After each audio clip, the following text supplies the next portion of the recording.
Green light. Green light Sunday. SOCA Sunday. Mic check. How we doing, everybody? Green light.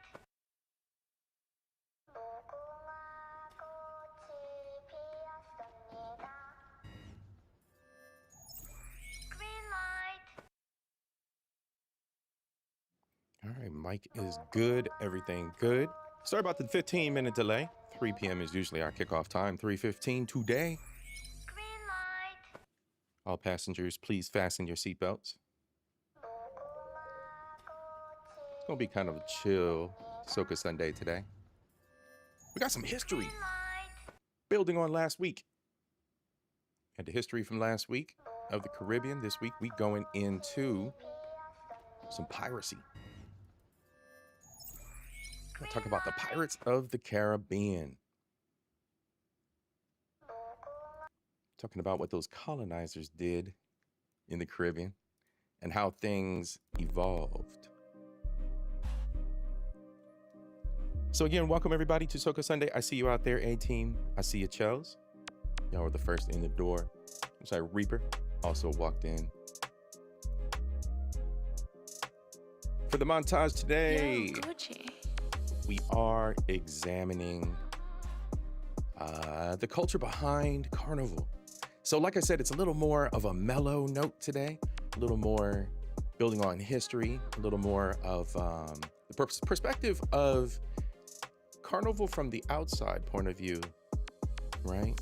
Versus what it should represent from the people, from the locals. So a little bit of a balance. That's what we're going to talk about in our opening montage.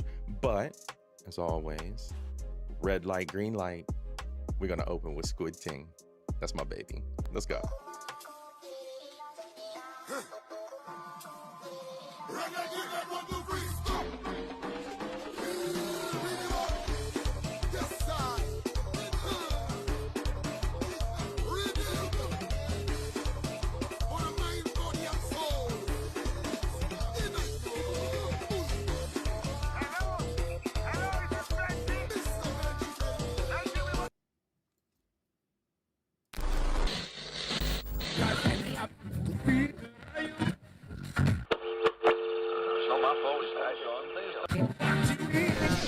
Fuck being rational. Give them what they ask for. Turn this TV off. I was just watching Amanda Reefer's video where she quite clearly and rightfully was saying that as Caribbean people, we don't need to justify and explain our culture to outsiders. This is in reference to the critique that we see come up all the time when it comes to the way that we dance at our cultural festivals like Carnival and Crop-Over, the costumes and their skimpiness. And I agree that we don't need to meet a standard of decency that's set by people outside of our culture. But within the culture, we need to be honest with ourselves. Like, come on. We always say, in defense of the critiques, this is our culture. And we're doing this in reference to our history when it comes to ancestral resistance. I think it does our ancestors a disservice to rope in all of the ways that we participate in this culture now in connection with that ancestral history. When we think about the normative carnival costumes now, which is a high price, mass-produced monokini with your pegs out, how is that connected to our ancestral history and the dancing that we see? There's a difference between sensuality and dancing in a way that celebrates our bodily autonomy, and the dancing that we see that is mainly the dancing that is critiqued online. When two people are simulating sex on the ground and a man have a woman like cock up on the ground and he's dry humping her, how is that connected to our ancestral history? The revelry, the joy, the collective exuberance, the liberation, that is drawing on the tradition that was set by them in their resistance and in their rebellion against the colonial system. But all of the ways that we show up now are not connected to our ancestors. And I think we need to own that. We cannot deny that with the commodification of Carnival and the way that it's being packaged, particularly as a product for outsiders to participate in, and in the normative imagery that's shown on social media, that it is hypersexualized. Even when it comes to the way that women's bodies are portrayed, like, yes, nudity is not inherently sexual, but there is a hypersexualization in the way that we portray women's bodies. A lot of people don't even know about the history of Carnival. A lot of people don't even know about the history of Crop Over. They don't know about the history of Juve. They think that it's a place to come and joke down and have fun and party. But I also think that when we portray our festivals and our culture in a certain way, and that's what outsiders see, that we shouldn't blame them for having this perception of what our culture is, because that's what we have chosen to show them. To unite people as one and create a song, I hope it live on from generation to generation to generation. Sing om, shanty om, shanty shanty om. Purnamada, Purnamida, Purna. Soca is a combination of East Indian and African rhythms. The beginning of the whole thing was the purpose of soca in the 70s, as a matter of fact, is about anywhere around 69 to 70. But the purpose was to bring the East Indian and the Africans in Trinidad together. So there was a combination of the two main rhythmic structures in Trinidad to create a sound that would be totally Trinidadian. Let us call it a Douglas rhythm, so to speak. And it is not soul as American soul, but the soul of Trinidad, the soul of Calypso, the inner man, the depth, the beauty of Trinidad that has come out into the music.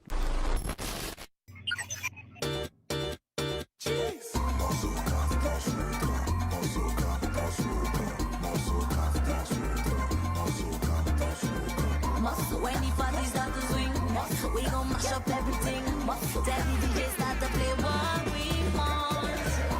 When the people start to sing, we gon' mash up everything. Tell the DJ start to play what we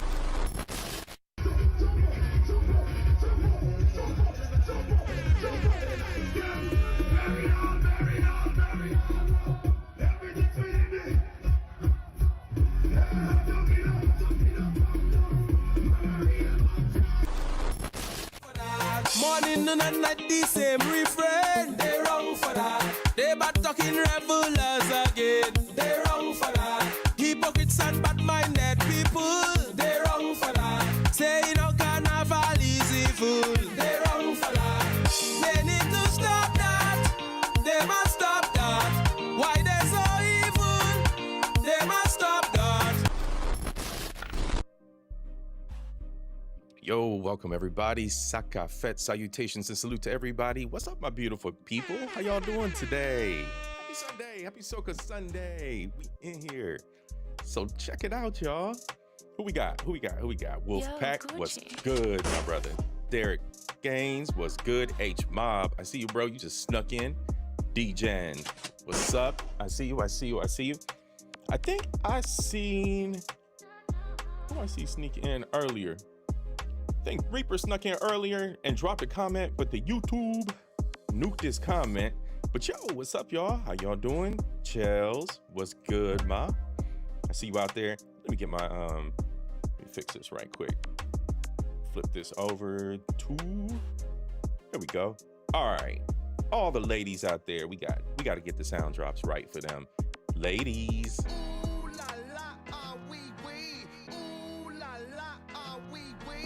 That's what's up. For the ladies out there, you get the ooh la la. We got a little bit of hot sex on the platter for them too. We got A-Team, we got Shells. And I'm sure we will see many more drop in. Messy, there you are, sis. I see you. Let me get this figured out. Move something around here, y'all. We not struggle streaming, we just setting up. We getting into the groove of things. All right.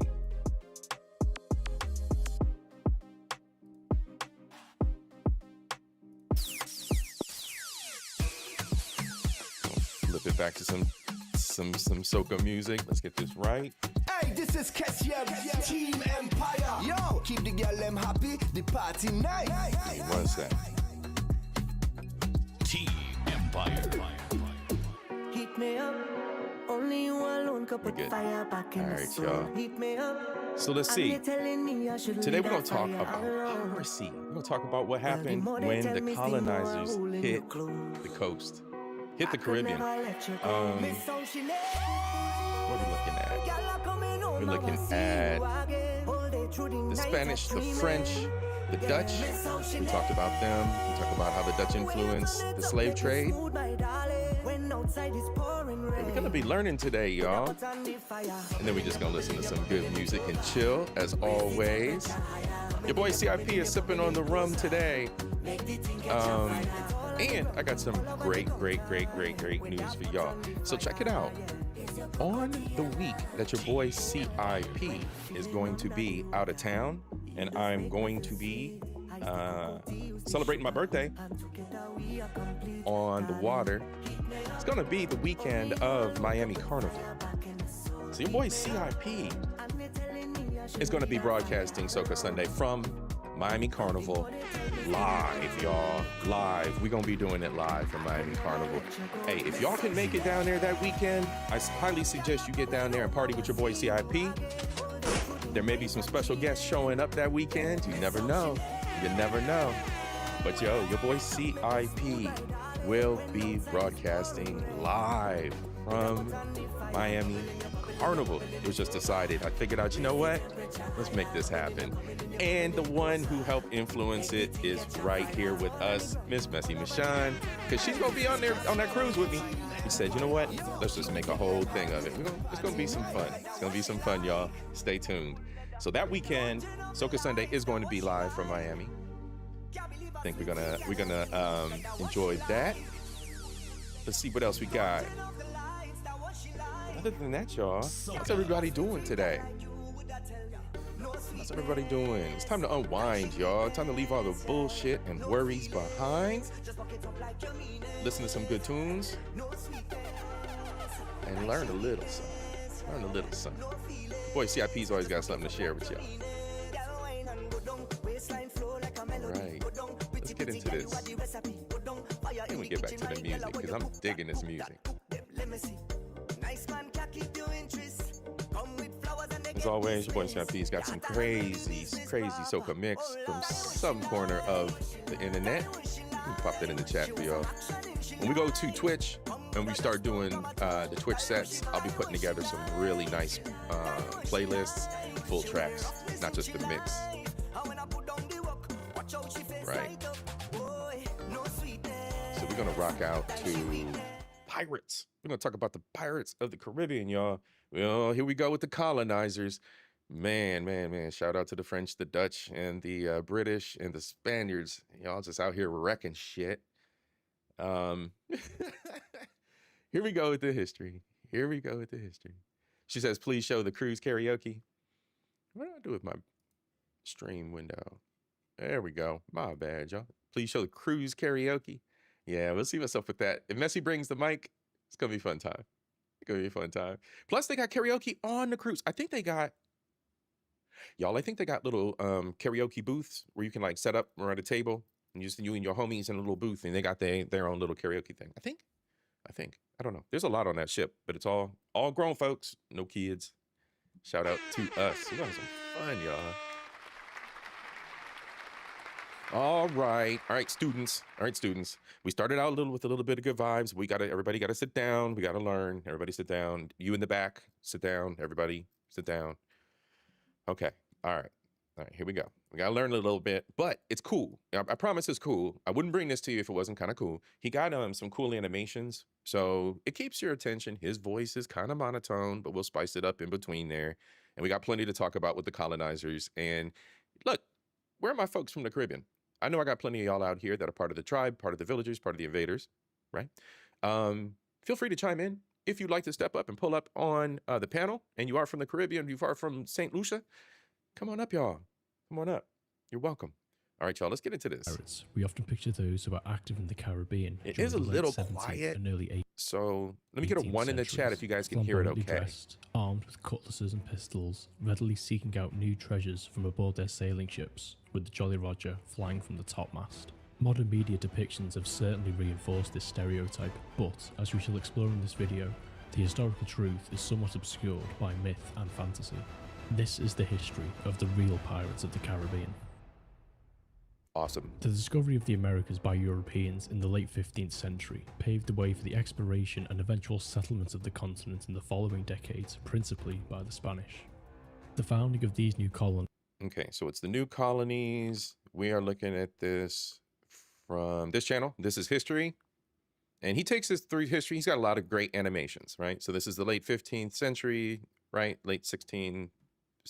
You know how it all works with dates. Settlements of the continent in the following decades, principally by the Spanish.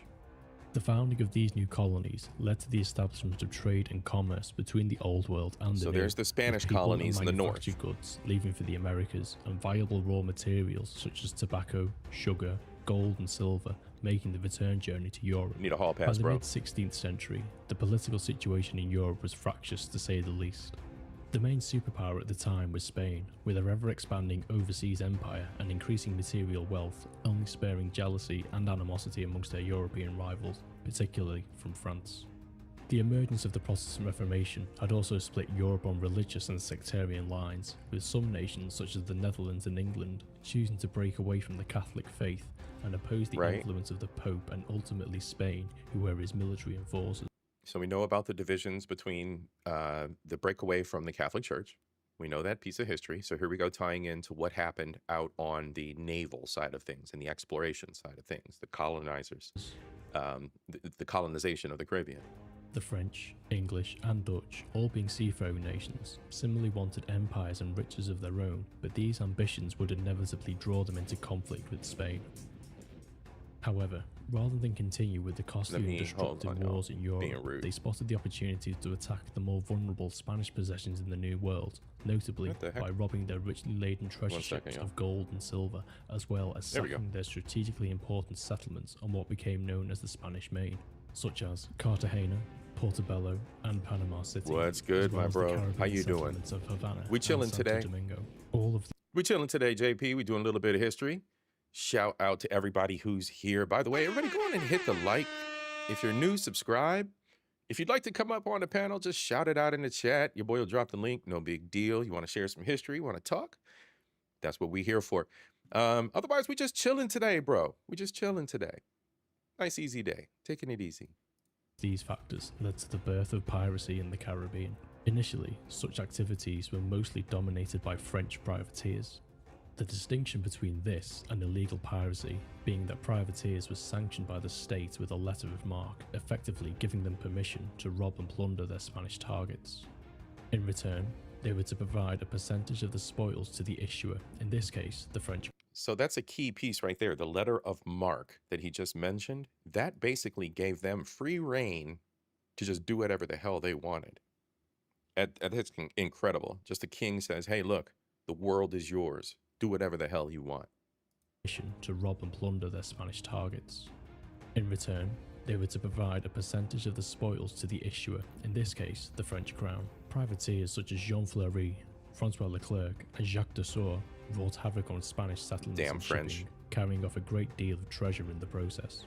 Later in the 16th century, war broke out between England and Spain, thus leading to the emergence of English privateers in the Caribbean, such as Sir Francis Drake, Sir Richard Hawkins, and Sir Walter Raleigh.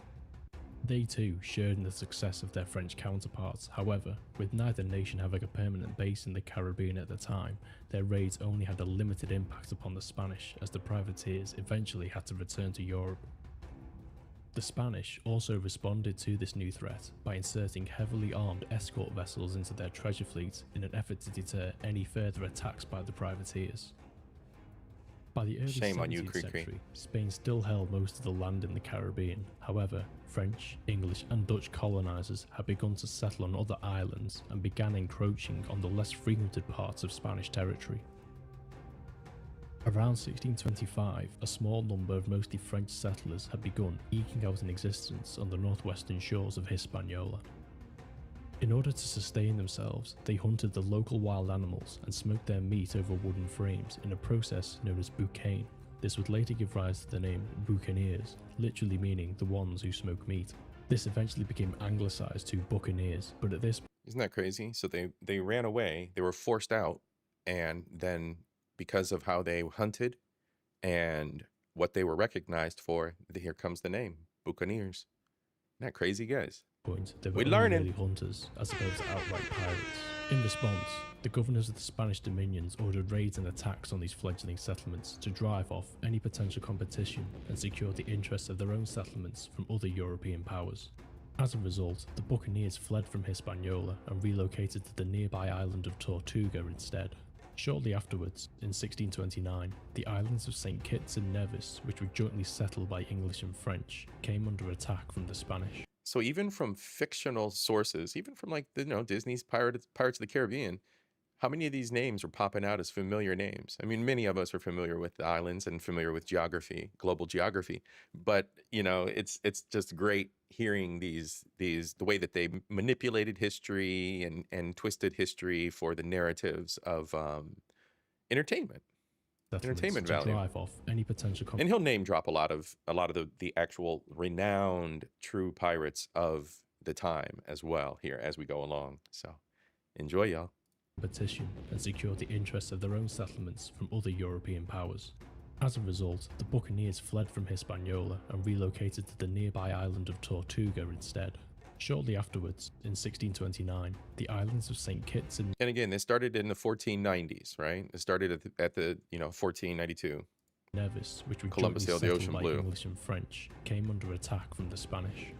On this occasion, most of the English settlers simply returned to the island once the Spanish had departed, as did some of the French. However, most of the French settlers decided to start over again and join their compatriots, the Buccaneers, on the island of Tortuga. It was here on Tortuga by around 1630 that the Buccaneers... Now watch Tortuga. Watch how Tortuga blows up. And watch how the true rebels of the Caribbean lived and how they migrated and what they did against these governments, right? These gigantic nation states. turned to piracy en masse, owing to a lack of natural resources to sustain themselves and the opportunity to seek revenge on the now hated Spanish. They started to attack their treasure ships, making the return journey to Europe, and took the spoils from themselves. Boo the Spanish! Over the following years, the Spanish attempted to remove the Buccaneers from Tortuga.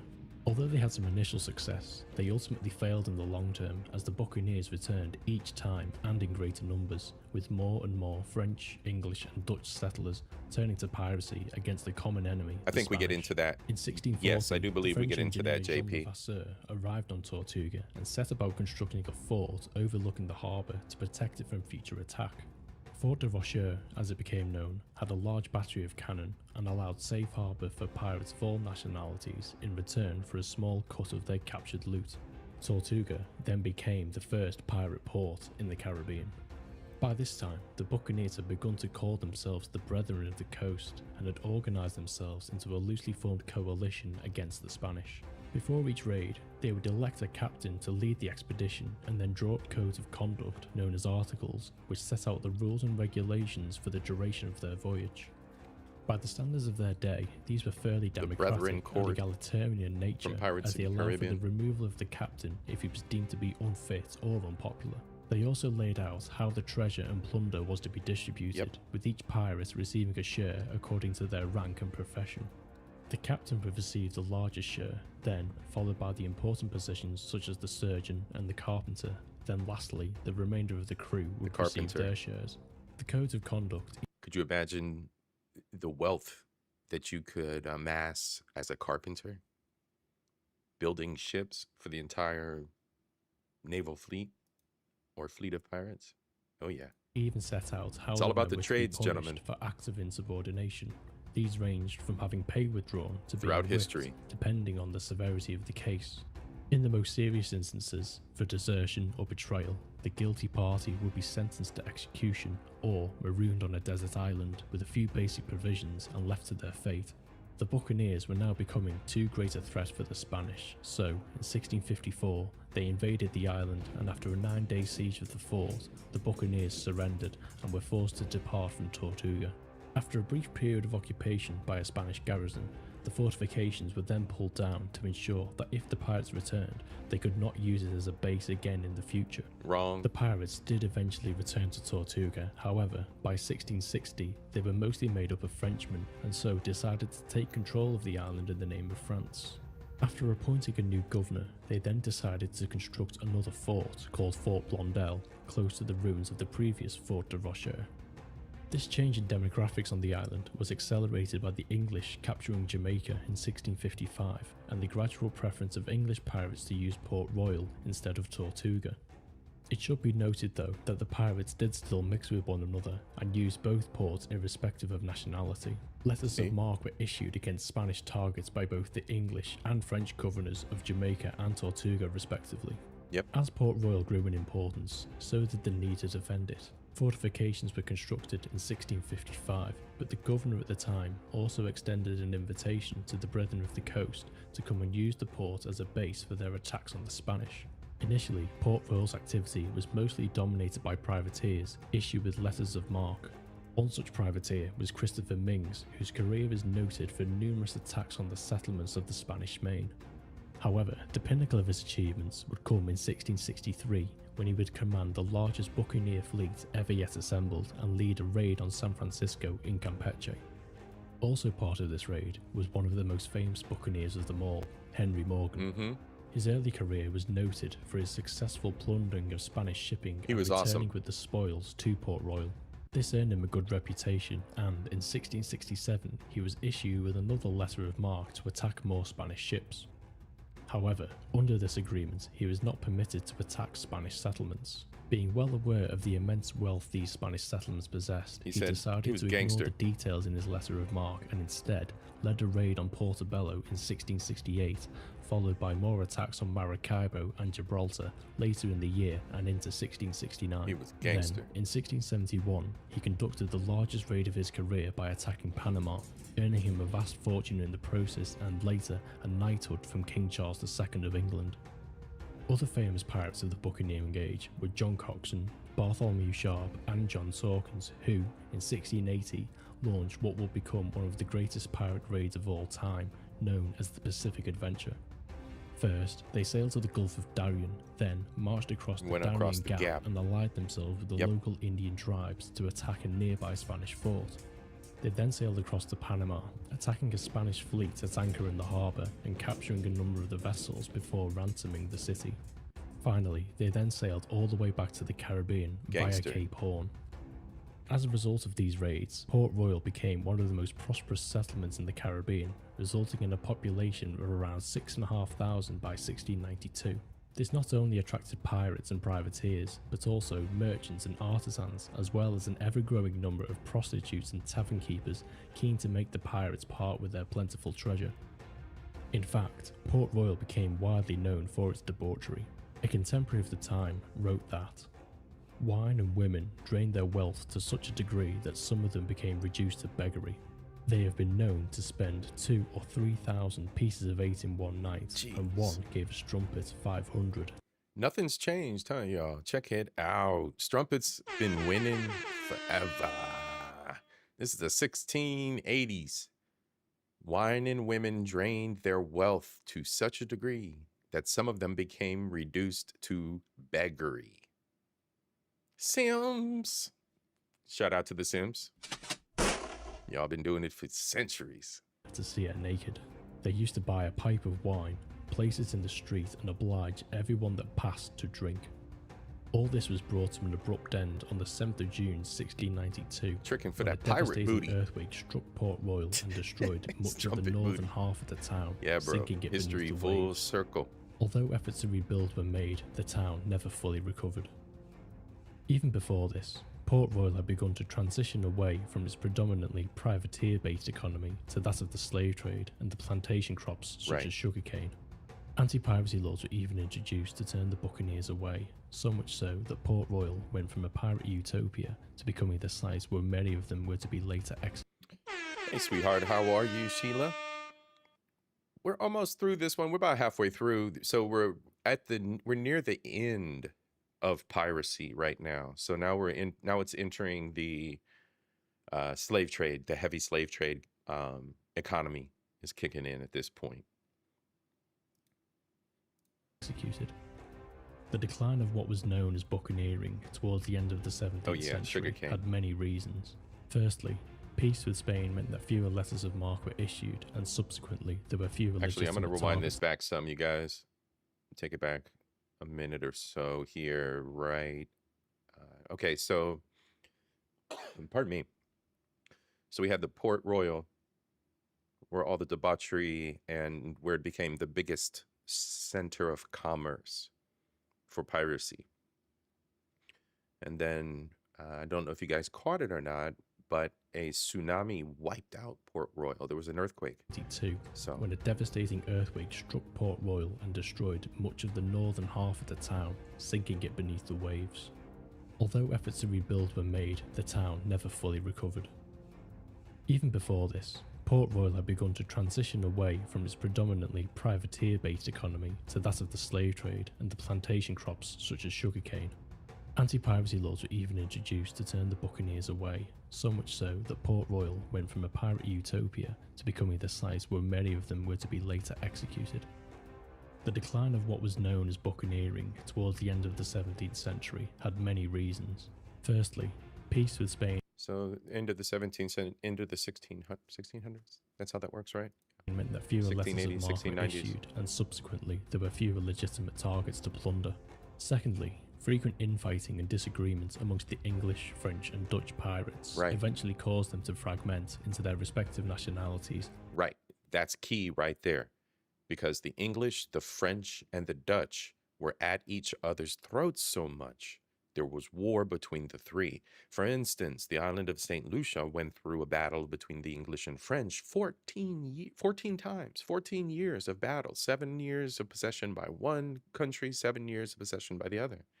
So that was widespread for the territories. Thirdly, the erratic nature of piracy and the irregular financial rewards that it brought caused some to seek a more stable life. Some returned to Europe, whereas others turned to settling the land of the Caribbean and Central America as planters and loggers. Lastly, the European powers recruited many of these well-experienced seafarers into their respective navies to suppress piracy in the region and promote safe mercantile trade. Eventually, this left only a dwindling number of true out-and-out pirates operating in the Caribbean. After the decline of buccaneering, what few pirates remained there turned their attention to plundering the riches of the Indian Ocean instead. The pirate round, as it became known, involved sailing around the Cape of Good Hope and targeting the trade ships of the East India companies, as well as the local Mughal and Arab merchants. Gangster. Once they had captured their prize, the pirates would then make the return journey back to the ports All of the the way Caribbean around the world, and North y'all. America to sell their captured treasure. Probably the most famous pirate who undertook this journey was Henry Every, who, in 1696, sailed his ship into Nassau Harbour in the Bahamas to try and offload some of the treasure he had recently acquired. The Bahamas at the time were a severely underpopulated English colony and vulnerable to attack from the French and Spanish. In an effort to increase both the manpower and firepower in its defence, the governor at the time allowed Every and his crew to anchor in Nassau, hoping they would deter any passing attackers. In return for this, the governor received a large bribe from Every and would turn a blind eye to the ill-gotten gains, allowing safe harbour for the pirates.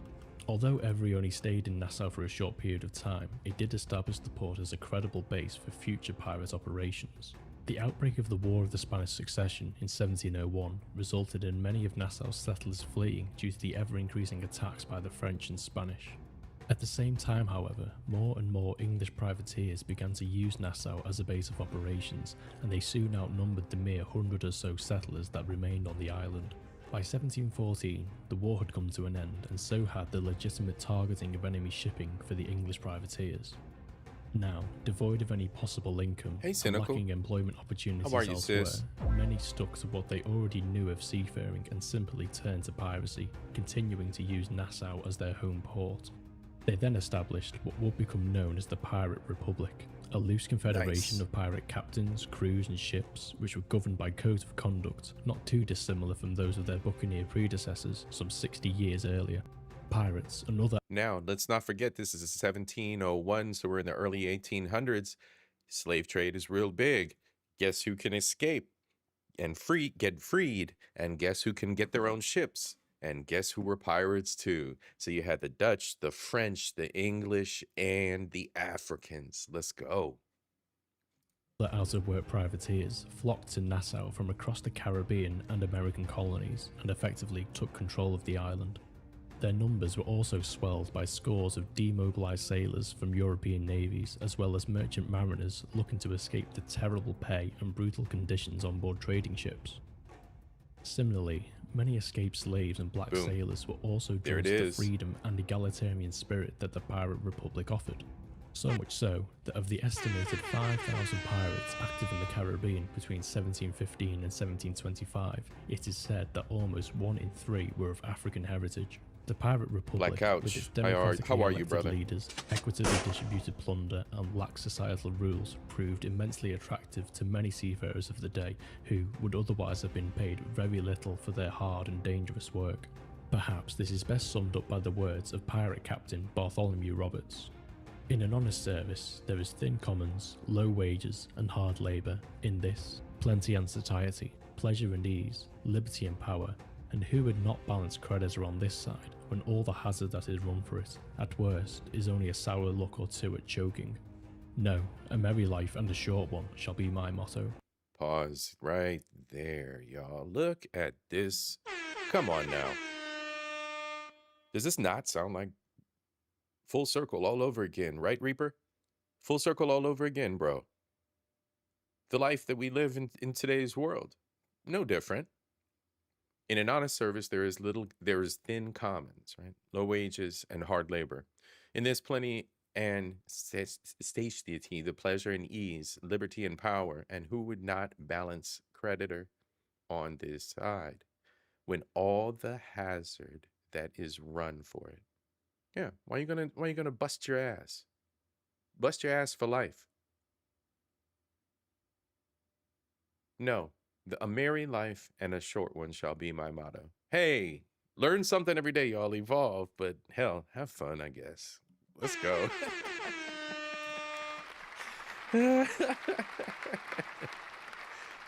Damn it, man. Nothing changes, y'all. Nothing changes. Just keeps happening. Right, bro? It just keeps happening.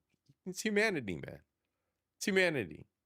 And we've given ourselves more freedom as time has gone on. More freedom with restraint, right? We'll never be as free as we were before all of this mess happened. But yeah, amazing, man. History just repeats itself over and over again. Mark Harris, how you doing, my brother? Good to see you. Chrissy, what's good, sis? One Riz for the ladies. All right, y'all. Let's get into this. Or two at choking. No, a merry life and a short one shall be my motto. Within the Pirate Republic also emerged a nucleus of the most notorious and daring pirates, known as the Flying Gang. Initially headed by Benjamin Hornigold and Henry Jennings, the gang grew to include other famous pirates of the age, such as Charles Vane, Calico Jack, Stead Bonnet, Sam Bellamy, Mary Read, Anne Bonny, and probably the most famous of them all, Blackbeard. Being of mostly English. Shout out to the lady pirates.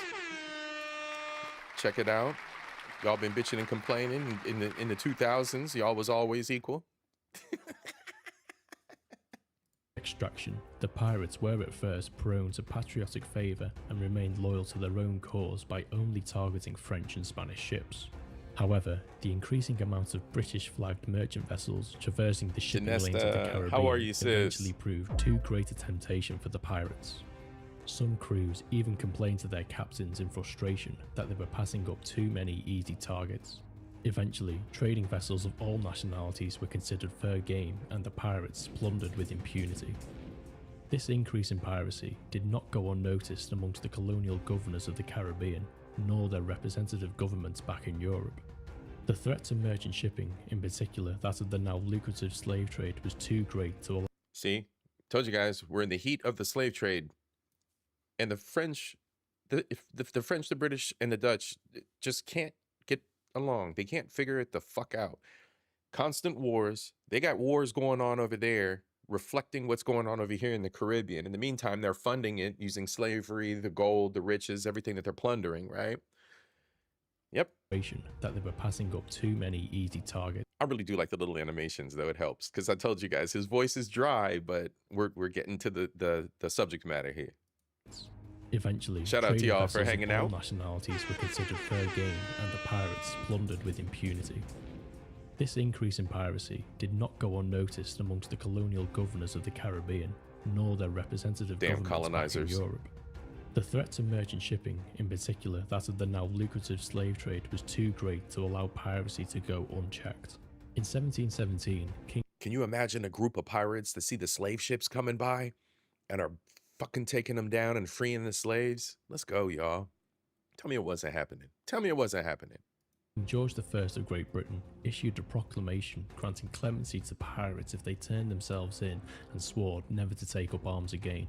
The King's Pardon, as it became known, had a low uptake at first, so the King had it reissued again in 1718 in the hopes of persuading more pirates to abandon their illegal practices.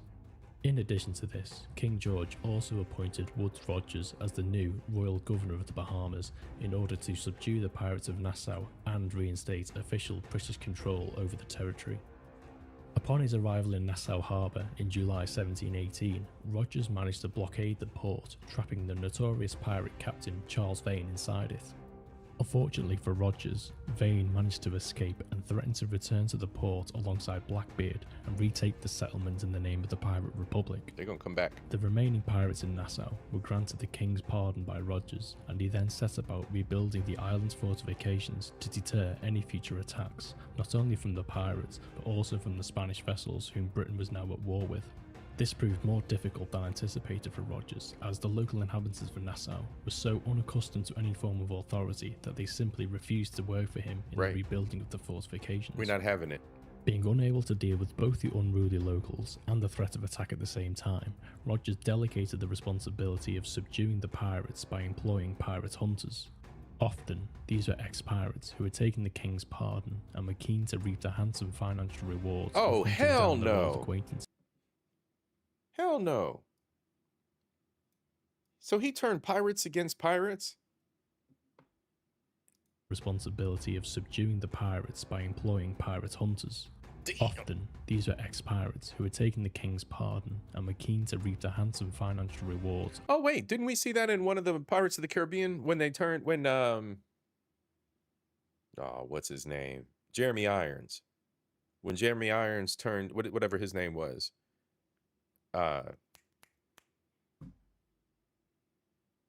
When Jeremy Irons was hunting Jack Black, or Captain Jack Sparrow. Of hunting down their old acquaintances.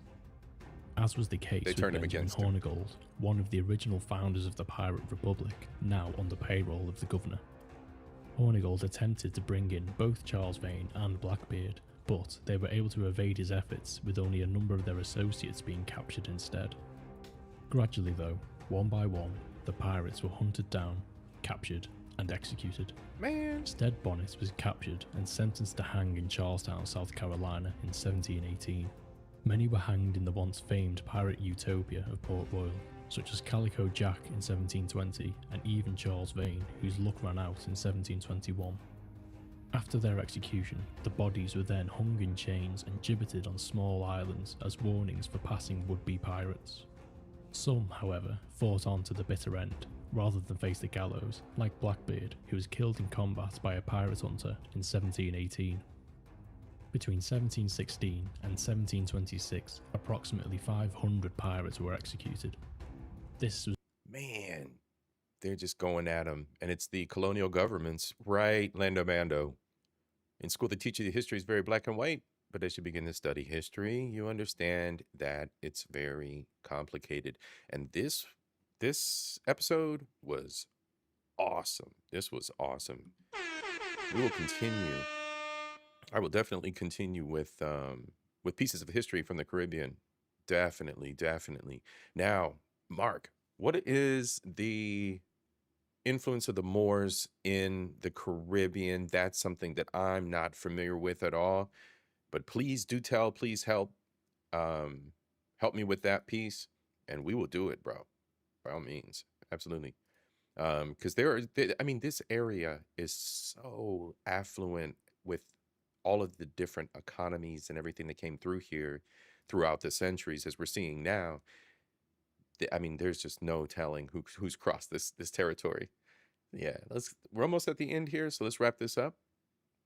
It was not the only deterrent to piracy, as the same socio-economic factors that had driven so many down and out seafarers to turn to piracy in the first place conversely pulled others to seek steady pay and legal employment in the expanding Royal Navy. Sharing a similar fate to their buccaneer forebears, the pirates of the early 18th century were deprived of a safe base of operations with the loss of Nassau, and the growing pressure from naval forces significantly diminished their numbers. The lure of Spanish treasure had faded, and the hunters gradually became the hunted.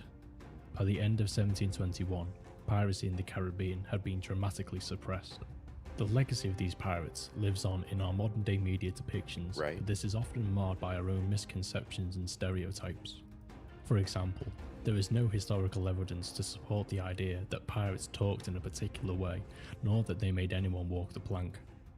Although they were certainly ruthless and violent in their pursuit of treasure, this was probably no more so than by the standards of the day.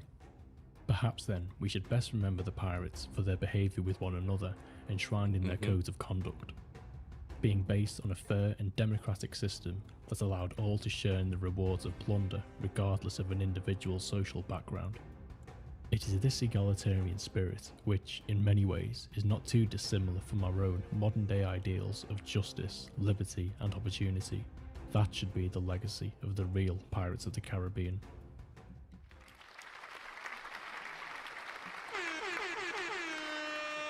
Shout out to This Is History, y'all. Shout out to This Is History.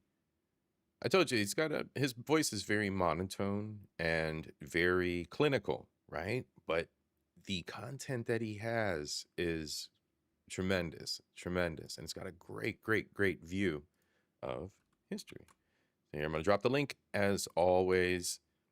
Please go subscribe, go learn something. Let me see if, let me just use the search here.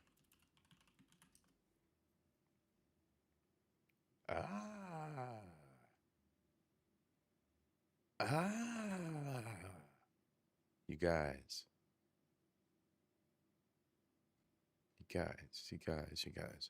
So I am very interested in the Spanish Empire. Now, I'm going to tell you what. It's SOCA Sunday. I'm going to let this be people's choice today. What do you guys want to do? Do you want to... Let me get a 1 in the chat if you want to watch the Spanish Empire. And we'll peel through what the Spaniards did because they had such a big influence in the Caribbean, right? So I'm tying it in. Not steering too far, not spiraling too far away from where we are. So 1 in the chat if you want to go to Spain and explore what the Spanish Empire did. 2 in the chat, you want to spend some time just listening to some good tunes, and just hanging out and chatting. All right, 1 in the chat for a little more history. 2 in the chat to just break into some nice tunes and just hang out. Yeah, Mark Harris would have won. 2 from the Black House. Black House says, I'm done with the nerd shit. Even though he's the biggest nerd in the fucking chat right now. So we got a 50-50 split, I think. We got Black House with a 2, Chrissy with a 2. Black House says cans. Sheila says 2. Sheila says turn up. No more history. All right, the 2s look like the 2s. Either one's a whole vibe. All right, y'all. So yes, by all means, check out at this_is_history. Shout out to them. Great channel. I'm going to lock it in for myself and keep them in the library. Wind it back. Let's go. Hey, this is CashApp, Team Empire. Yo, keep the girl them happy, the party nice. Team Empire. Heat me up. Only you alone could put fire back in my soul. Heat me up. And they're telling me I should leave that fire alone. Well, the more they tell me, the more I'm holding your clothes. New mix. Team Empire.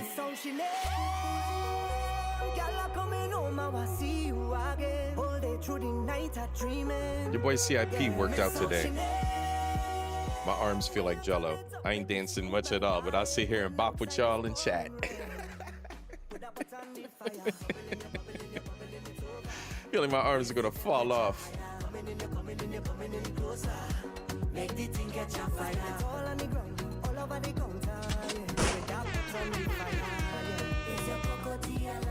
Team Empire.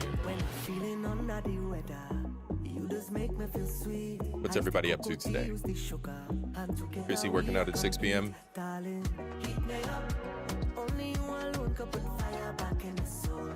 Knowing I shouldn't be drinking rum, but I got some rum in my cup. I'll flush my system with some water later.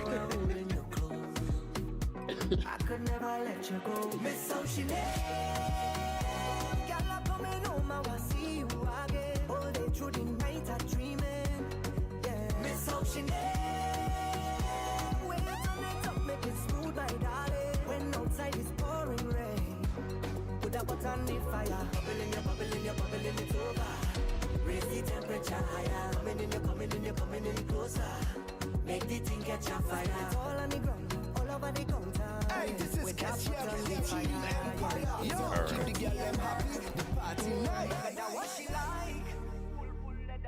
Don't turn off the lights. That what she like.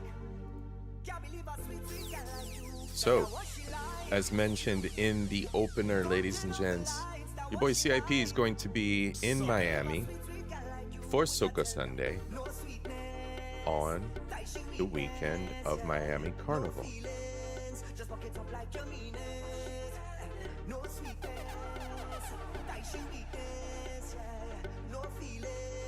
Birthday weekend, in fact. General Concert Parade, Miami Carnival, General Admission, October the 12th, Sunday, Miami-Dade County Fairgrounds.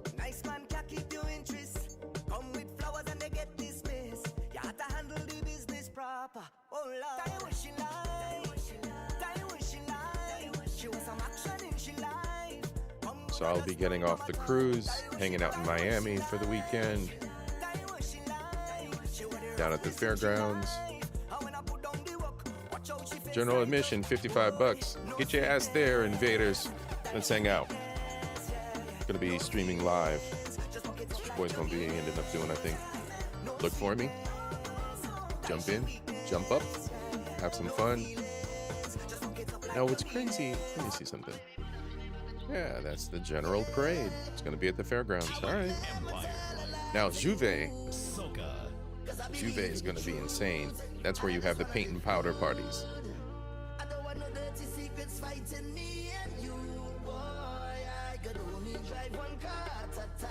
Birthday, first week of October, October the 8th, 1975.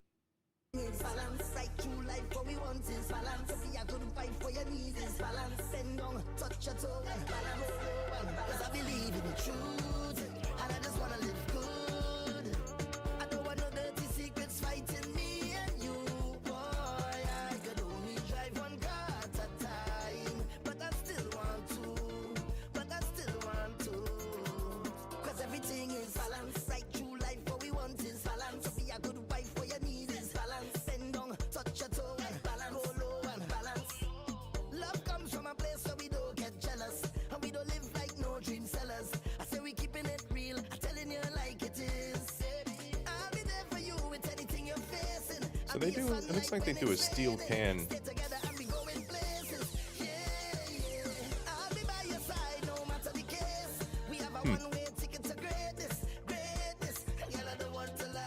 Oh, you know what? That's a good point, bro.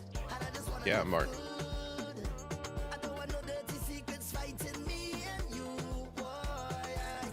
You're absolutely right, bro. The Dutch. Let's be real, bro. It was Dutch and the Dutch and the Spaniards, bro. Because what ended up happening too is the Dutch and the Spanish. The Dutch took a lot more of the southern Caribbean. The Spanish took a lot more of the north. And then after that, the Dutch backed out.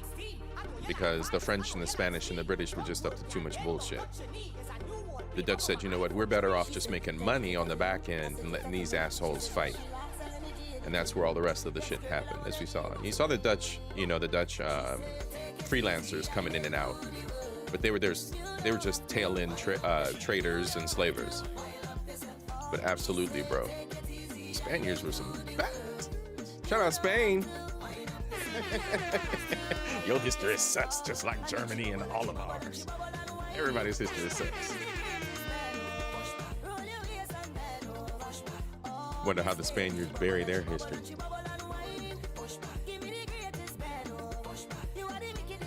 What y'all talking about, Gooch out here? Janesta, you volunteering Gooch? Uh-oh. Oh, Lord. Janesta Coleman. Janesta Coleman. I got a drop for you, Janesta. I got to get that added to the soundboard. I got a drop for Janesta. I got a drop for birthdays. I got a few things to upgrade the stream. Janesta Coleman. Jay Walker, what's good, sis? How you doing? Look at you sneaking in here.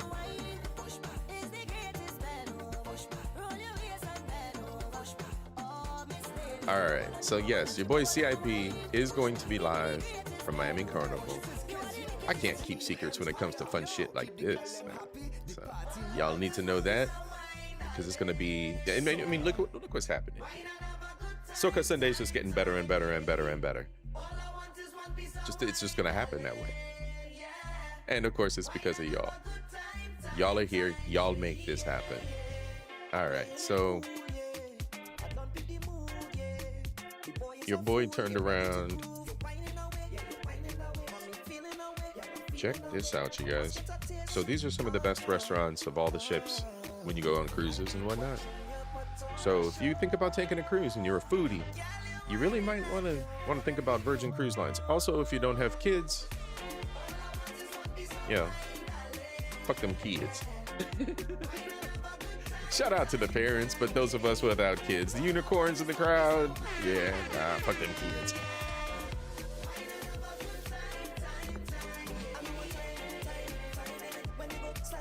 So let's see.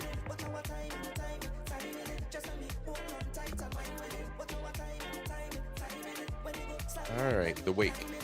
This one is like a fancy New York type Americana steakhouse. Are those crab legs? Are those king crab legs? And this is all inclusive, so I've already paid for all this, you guys. That's the way this works.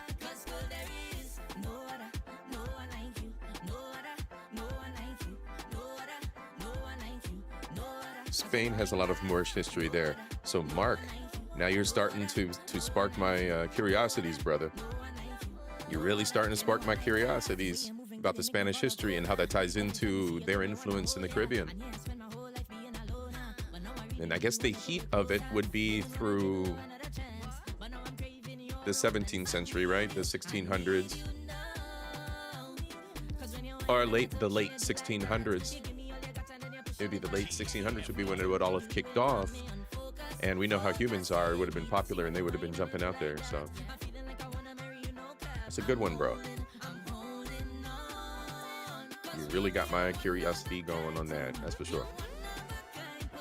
I'll have to do some investigation. The Wake we got here. We already talked about the Wake.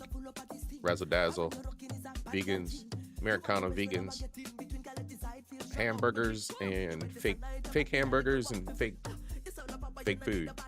Razzle Dazzle. What do they feed you here? They feed you. Oh no, this is Spanish. Let's go. Spanish inspired.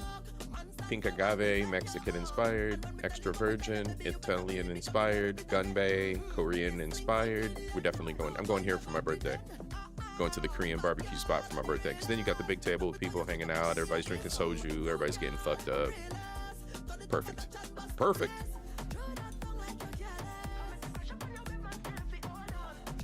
Yeah, that shit looks good.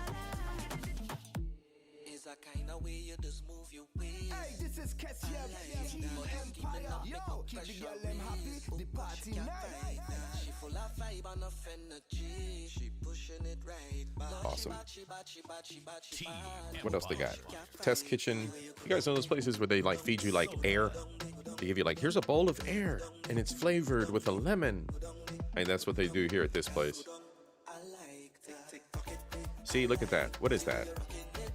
It's like air and peas and like probably some carrot shavings and some cilantro. Yeah, I'm not one for that. Ice cream.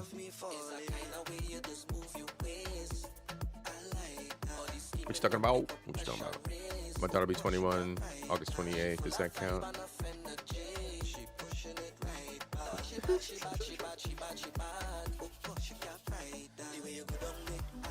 I came into St. Lucia and Miami. Stop doing this. It's expensive looking at your stream. Bro, I'm telling you, man. St. Lucia's gorgeous, bro. We'll go look at the island here in a minute.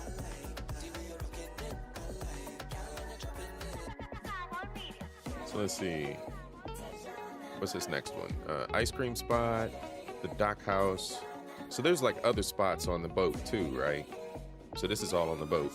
They got like 20 some spots you can eat at. So these ones are always open like 24/7, I think.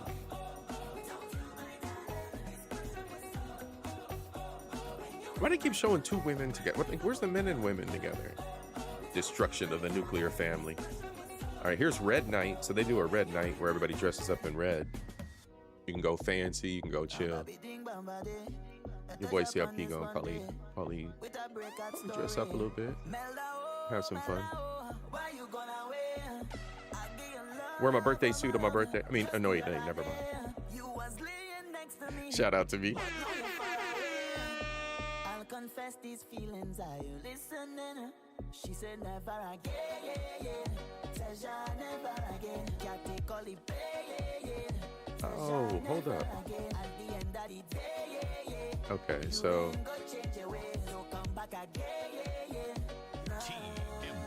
at nighttime, it looks like these restaurants just kind of turn it up a little bit. Some of these spots turn it up a little bit, get a little more fancy. This looks like a red night, though. They do like a red theme night on the first night on the boat. Yeah, we can talk, Mark. It's all good, bro. Plenty to talk about.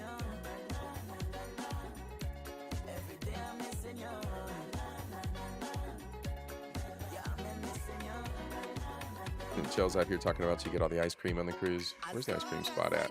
I think it's down here at the bottom. Yeah, they have it's 24/7. It's just like a booth. You just walk up and just get all the ice cream you want. They have all kinds of snacks and stuff too. I was watching a video, a couple adults that were, well, no, it's all adults. But it was a couple, husband-wife couple that were on the boat. And he had a sweet tooth, so he was checking out all the little sweets and stuff. And they have like all kinds of cakes and pies, all the things you can imagine.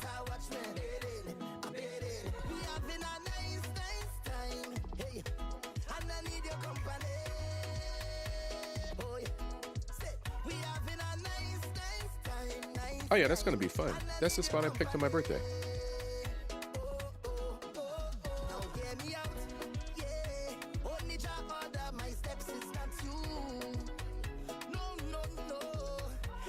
Yeah, that'll be fun. I haven't done that before.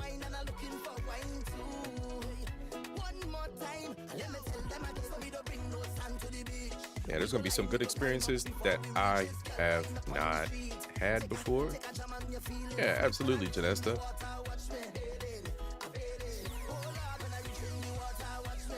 Chelsea, you have a red dress? That'd be awesome for that.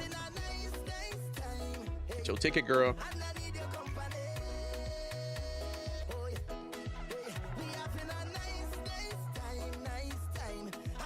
Yeah, in all reality, y'all out there, you know what I'm saying? Oh, here you come. Here you go, bro. Come on, man. Come on, bro. What's good? What's good, bro? How you doing, Gianda? calling me CUP instead of CIP. You got a name for everybody, don't you, bro?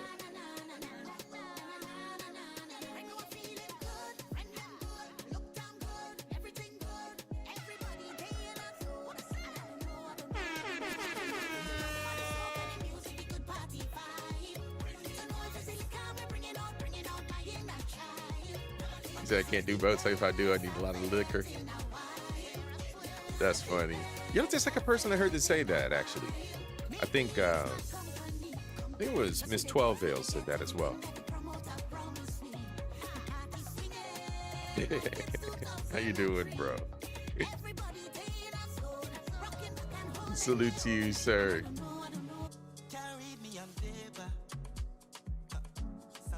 Yeah, absolutely. Janesta Coleman. Gotta say your name sensually. Janesta Coleman. Just the way it rolls off the tongue.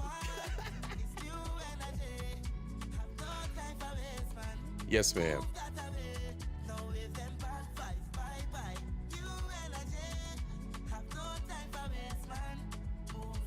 Derek Gaines, here you go. What you got for me, bro? We're not gonna go into history today, bro, but I will definitely look into it. And Janesta, sis, right here, SOCA Kickoff 2025. Just came across this mix. There's plenty of music out there on YouTube, but your boy C.I.P. does have a certain taste, and it does have to meet certain vibe checks, and this passes the vibe check. So check out Team Empire. Link in the description. Link in the chat, y'all. Link in the chat.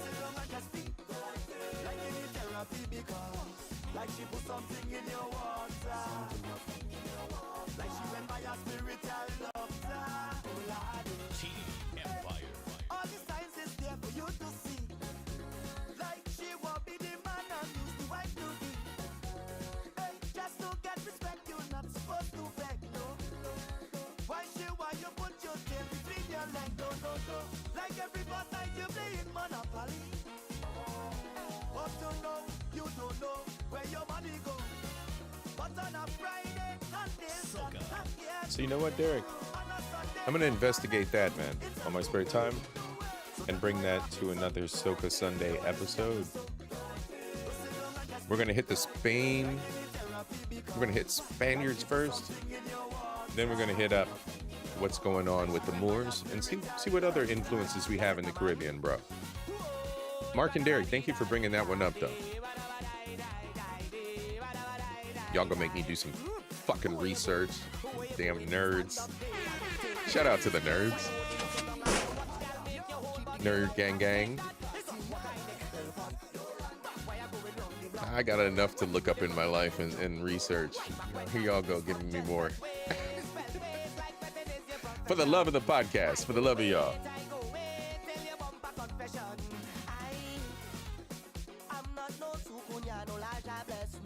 Yeah, that's right. Did y'all heathens hit the like button? Who went to church today?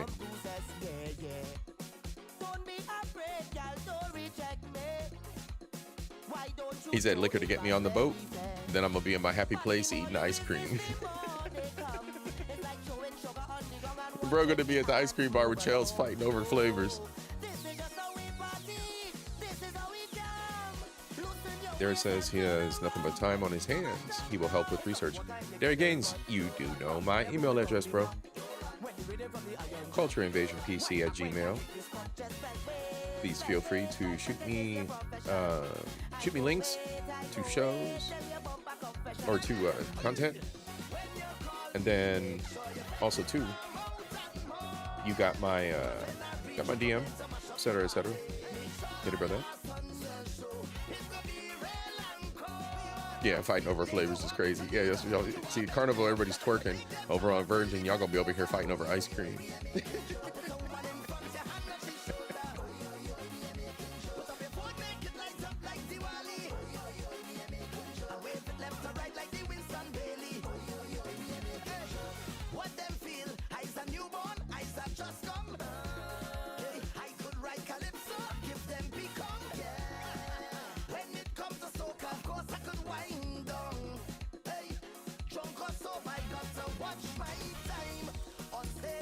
Yeah, actually, feel free, you guys. If you have, you find any kind of Caribbean content you want me to cover for SOCA Sundays, just the same as other content creators out here with these, with all of us, with our beautiful communities, all of y'all out here. You know, as we have, as you guys find content, if it's regarding the Caribbean, send it my way. I'll start filtering through it, start lighting up episodes with it. Then we have like the Black home math stuff. That's of course relationship topics. So, you know, all the relationship stuff. That's plentiful, all in and of itself. Don't send me that.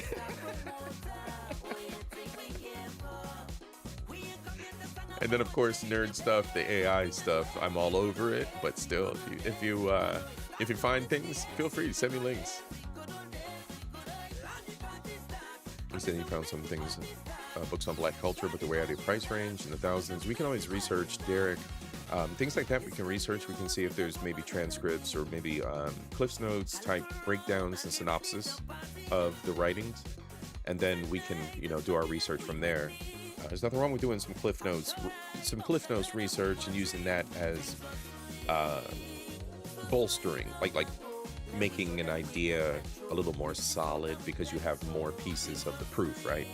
So even if it's not the full narrative, we can dig through it. Send it on, bro. Send it on. Yeah, nerd herd, bro. Nerd gang, nerd herd, blurs. We all that.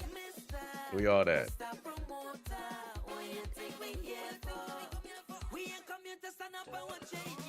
Me. One sec. SOCA.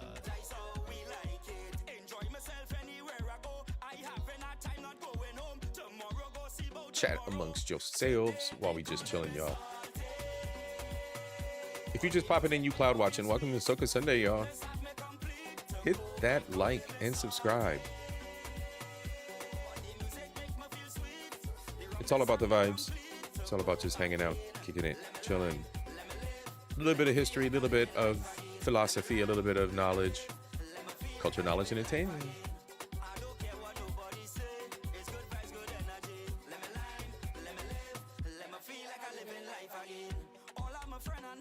No gooch pictures. That's right, Janasta.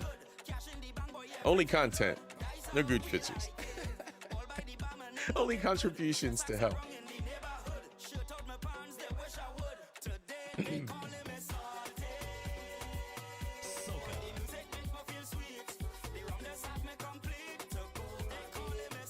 So what's crazy is my IG feed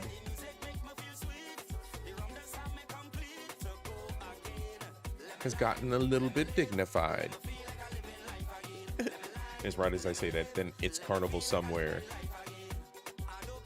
Right as I say that, it's carnival somewhere. Starts posting shit like this.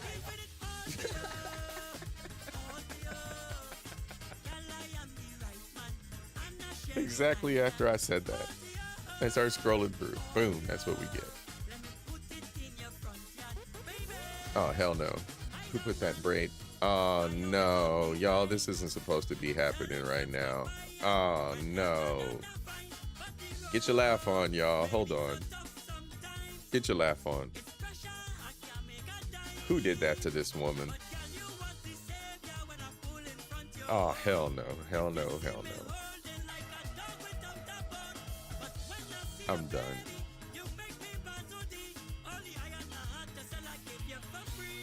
Right, who's jail photo? They wrong for that. They wrong for that. They wrong for that. They wrong for that. All right, it's carnival somewhere. It's carnival somewhere.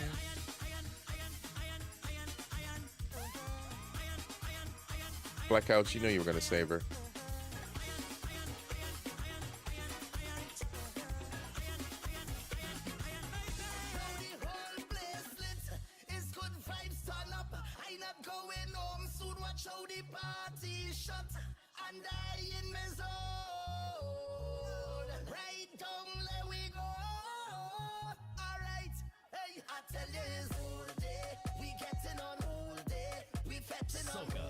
So let's see, y'all. What do we think?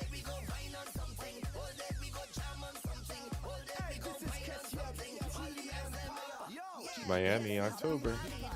That's the next big one.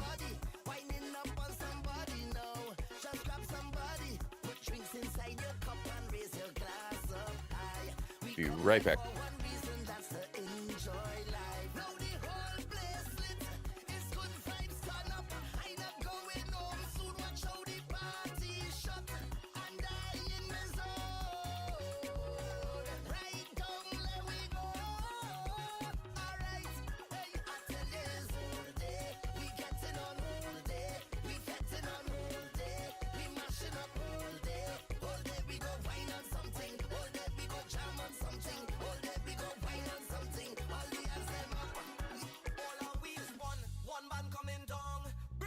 Big SOCA song.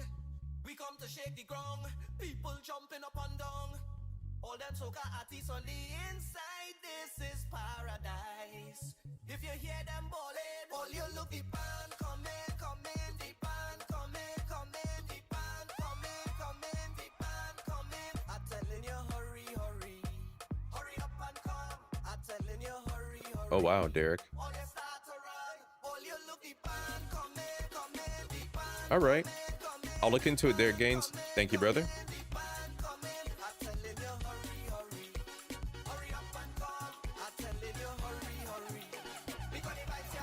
Appreciate you, as always.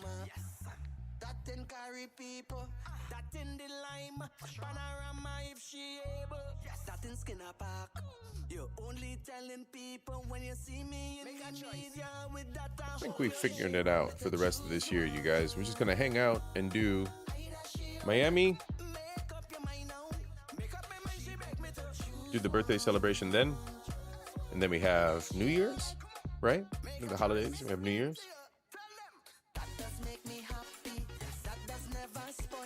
Oh my goodness, what is going on here? This carnival somewhere just keeps partying. Ma'am? Ma'am? Where's this at? Brooklyn? Friday the 29th. Who going? Who's in Brooklyn? Who in NYC? Shut up.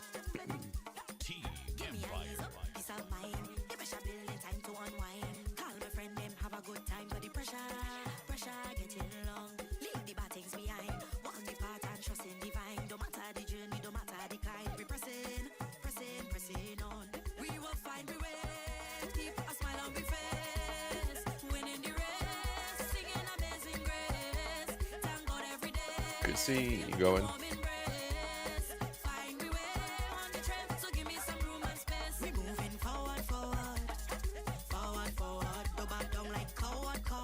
Barbados. Cheese. Hey, is that little St. Lucia? Hey, she got the little St. Lucia on her finger. What's good, Lucian girl? What's good, Lucian girl?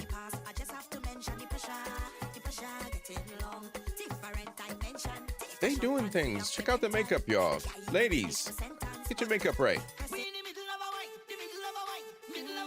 Carnival makeup, not everyday makeup. Look at her smile. Look at this. All right, y'all.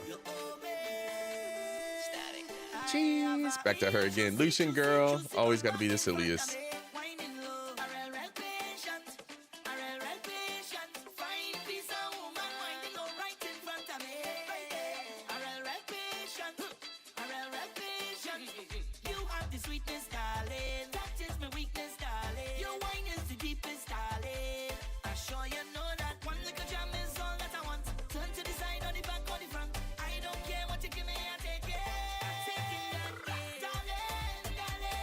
Let's find a Juve Miami celebration. Maybe one from last year.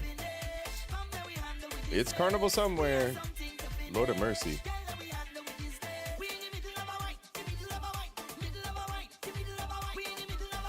Give me 1 second. I'll find something off camera.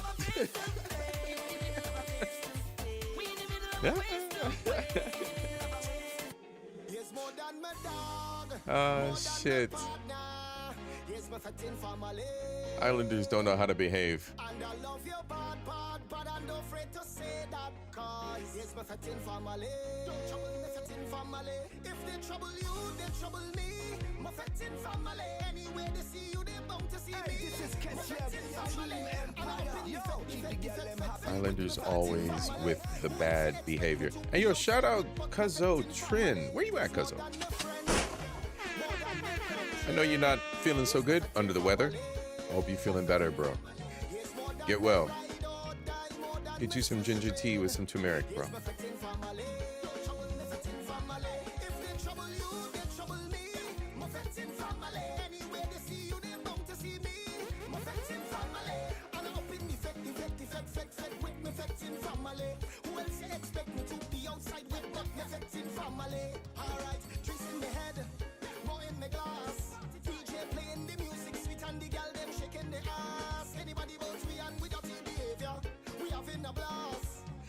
No, it's long time. We link it, have a drink with me. Have a drink with me. Cheers to all the years that we doing this, yeah. The amount of fete we done tear down. The amount of times we drink and drunk and shout out. Oh, we don't know the Uh-oh. Y'all. Uh-oh. Oh, shit. I don't know what I'm getting myself in. I know what I'm getting myself into. So this is 2024. Miami Juve morning. Now, I said, pause this. I said Juve morning was taking place. Where's the tickets? Juve Miami Carnival 2025, Saturday, October 11th. It starts at 7 a.m. all day, y'all. It's a work day. 7 a.m. to 3 p.m. It's a work day party.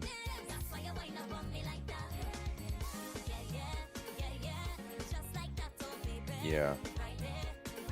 Joe said, uh-oh, what? Yep. Yep, your boy C.I.P. might have no behavior. I don't know if I want... I did this on the island. I don't know if I'm gonna think about it. I have not bought the ticket yet. Damn. Mark Harris and post that shit.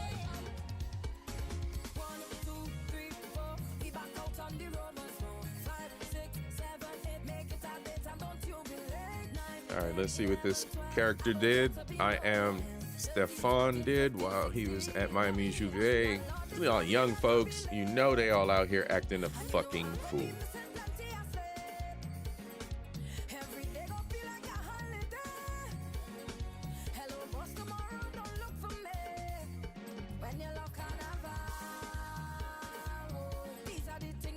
I'm on my DiCaprio mode, so this is just bait for me. This is horrible.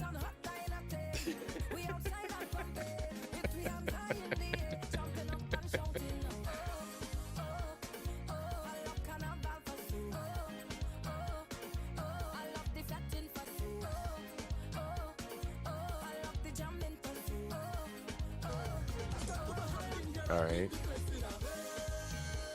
They marching with trucks.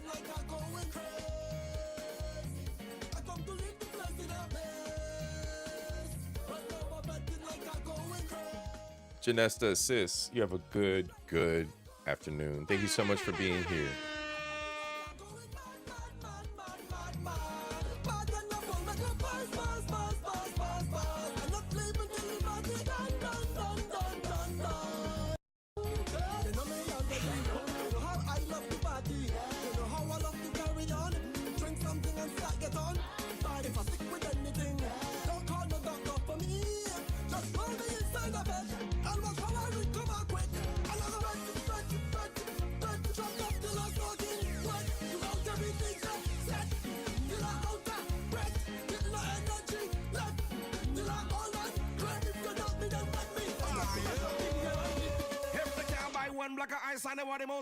Tell him abandon ship. And the money to go out, but they always first for the trip. Tell him abandon ship. How when is your turn to buy? Why you Fast always forward vanish and skip? Tell him abandon ship. It's only hard workers round here don't come with that shit. Abandon ship. Hey, it's only workers here. Big fat pocket hard workers here. That's why the girl twerkers here. We don't have time for no lurkers here. Oh,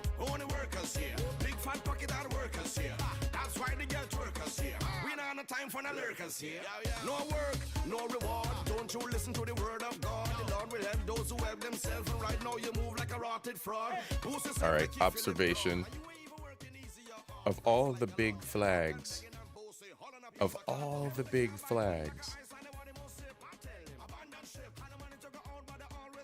Trinidad. Always with the Trinies. What is going on with y'all? Where's Trin? I need Trin. Of all the big flags, who do we have? Trini representing, always representing. Y'all are ridiculous. I think over what? Nigerians and Trinidad, Trinis. Nigerians and Trinis, man. Just running all over the place. Bro, every carnival, bro. Yeah, get some rest, Janessa, get some rest, sis. Stop messing around. Take care of your health. All right, sis, big up and one love. Get some rest. Yeah, Mark. Absolutely ridiculous. Yeah, absolutely ridiculous. Nigerians and Trinis, they just everywhere. What are y'all doing? I'm looking for big banners. I got a big St. Lucia flag, man. Look, more Trini. What is happening? There's a Trini flag, top left. Boom, there it is. Boom. Nobody else. No Jamaica. Everybody's got their little rags, but not a big flag. Nah. What you got on your shoulders, bro? Okay, all right. But you're not flying it, bro. Haitians be everywhere.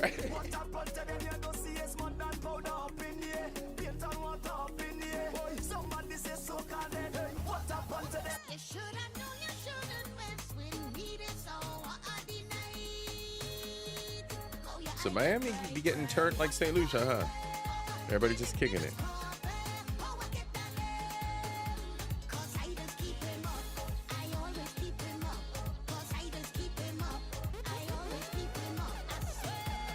Lucians! Let's go. Finally, Lucians.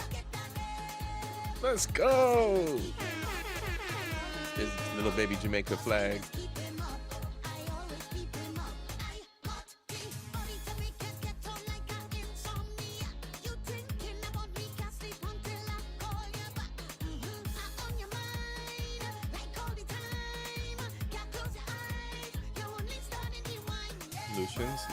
Lucians, Haitians,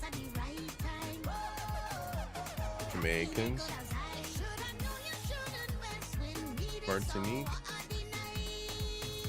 Trinis.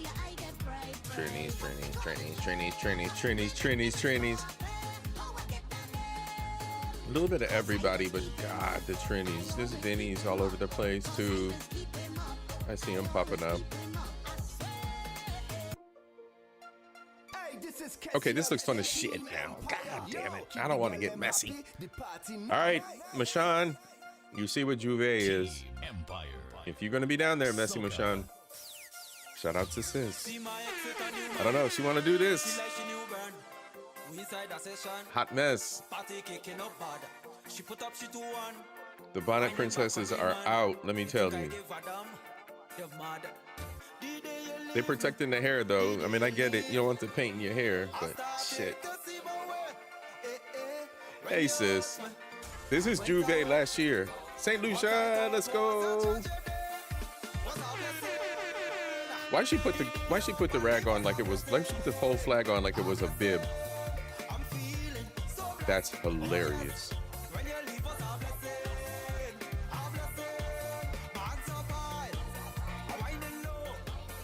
Messy Juve morning down here in Miami looks just as bad as it does on the island. I don't know if we want to do Juve morning or we just want to do the carnival parade the next day. I think I'm just going to do the carnival parade the next day. Might check out, see if there's some after parties on Saturday night. Yeah, this is what they're doing. So this is the Juve party filmed from one person's perspective last year. So it's a parade, but this is the hot ass mess. They just go They go hard. These damn Trinidad people, look at these Trinis all over the place.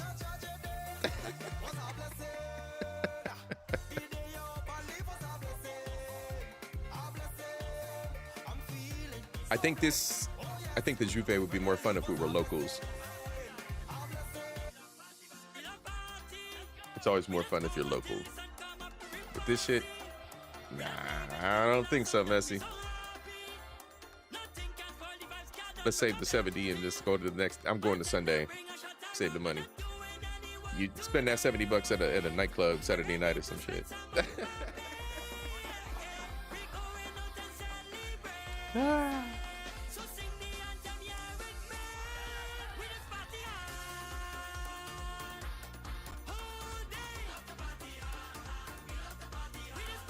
Because the thing is, last year when I was in St. Lucia, I did one like this. And man, I had my camera with me. I did some good camera work, but no, it was a hot mess. We were dancing in mud.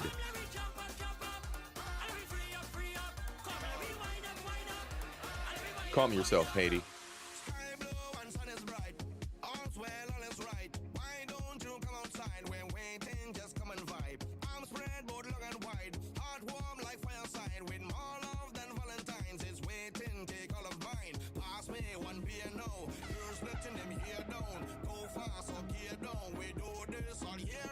Don't get me wrong, it's fun, but I ain't on it this year.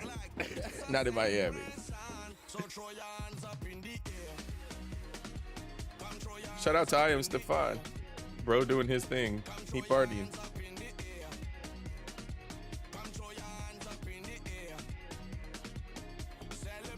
Yep. This was Miami.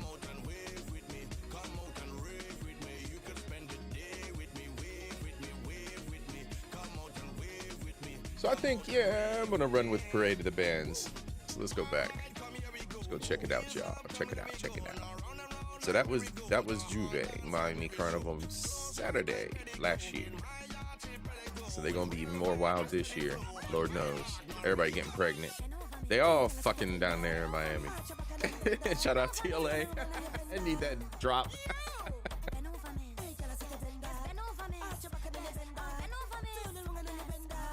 Sheila said in her mind she's twerking. She's doing a little bit of she's whining, not twerking, whining. Yeah, so no Saturday, Messi. I don't think that's the math. Nah. Like dropping right off the boat and going to the Panorama. That's a chill ass evening. And the doors open at 4 p.m. Starts at 4, ends at 10. That's a late night. I mean, that's a nice, chill evening. Dress classy, ladies in the sundresses, whatever, heels, little dress, heels, whatever. And, listen to some good steel pan. Just awesome steel pan music. Good date night. And then the concert parade itself. Yeah, that's awesome. That's a good day. That's a good day of event. It starts at 11 a.m., ends at 11 p.m. See, that's more my speed as grown folks. Like, no offense, this shit right here is great. Don't get me wrong, but I'd rather be a local for shit like this. And I'm telling you, if I'm doing this again, I'm doing it. I'm going hard. I'm with a band. I'm on a truck. I'm telling you, if I'm doing this, I'm doing it hard. I'm not going as just a civvy. I'm not going as a civilian,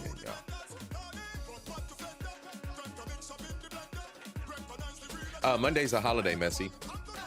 Monday's a holiday. So I'm already off Monday, and I think I took Tuesday off too. So I'm clear. I'm free and clear. I ain't doing shit. I'm gonna have a good week, good birthday celebration week. Your boy is hitting his silver 50.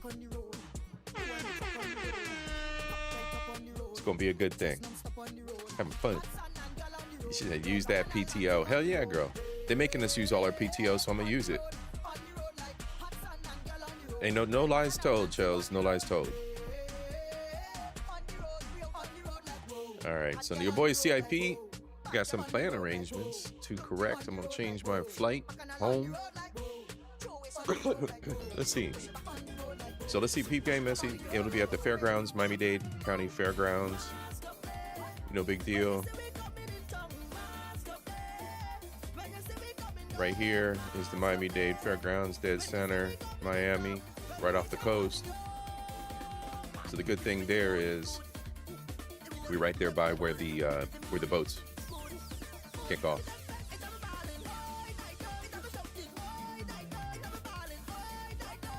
Where the hell's the bay?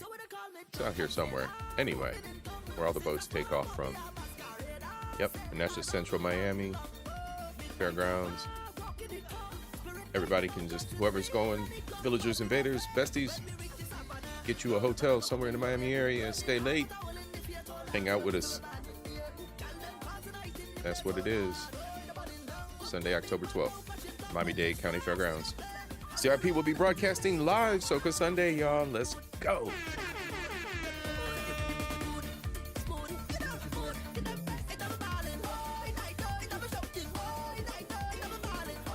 Baby girl, my birthday is October the 8th. So I'll be out over the water on October the 8th. I think it's a Wednesday? I think it falls a Wednesday this year. Yeah, Wednesday, October the 8th, I'll be out over the water. It'll be one of those sea days on the boat.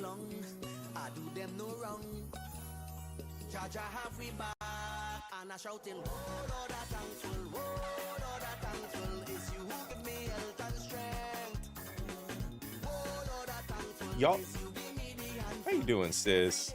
I seen you come in. My bad. And to all the ladies, let's just get this taken care of right now.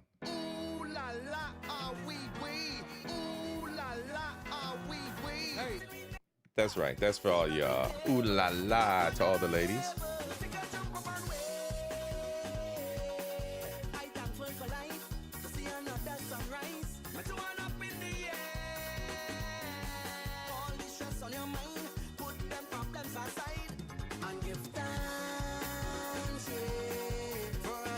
All right, y'all. Let's see. We got this landed. We know what we're doing for dinner. Y'all need to check that out. If you want good food and y'all trying to cruise, I'm gonna report back. You know I'm gonna report back. And your homegirl Messy's gonna be with your boy C.I.P. So it's gonna be crazy. She's gonna be reporting back too. And we get her perspective because Messy's the voyage queen. She's been all over these seas. So she's gonna have some reviews for y'all. She's gonna let CIP know what's good. That's right, Libra Gang Gang. Your kid's October 9th. Okay. Mom's got a hell of a road to go. She's got the hyperactive Libra nerd going on, I'm sure.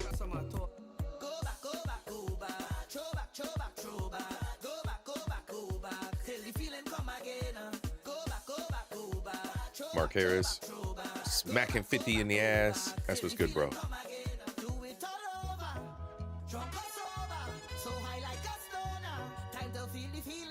Don't feel no different, man. Just stay on your health, bro. Stay on your health.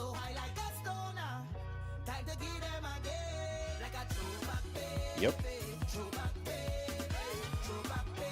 Yeah. And I bet you he's very, very much an empathetic gentleman. Bet you he is. Bet you he is. He understands life. Probably good kid. Good kid. Shout out to the mamas doing their damn thing.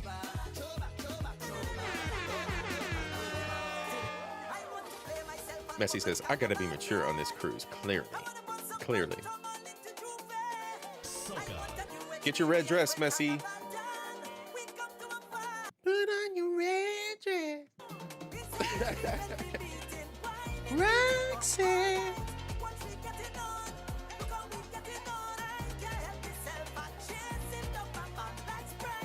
Oh yeah, but like I was mentioning, Messy, that's what it looks like. Like some people dress up for Red Night, some don't. And see, I don't know, like there's a few other pictures. They showed people dressed up for Red Night. Maybe it was slideshow. Yeah, like she got her little red dress on. Like the first night, the first night's the act the fool night. First night's act the fool night. So we're gonna have some fun. Grown folks being silly. Okay, you know what? Before I close out, y'all, let's do this. Let me flip it up a little bit. We talking all this shit about the damn cruise. Let me find my little peoples that are that've been on the cruise before. It's just we chilling today, like I said. One second here. Y'all chilling anyway. Y'all ain't doing nothing. Your boy C.I.P's got some errands to run after this, but y'all know how errands are. I ain't trying to rush to do that shit. And I got a bunch of paperwork to do.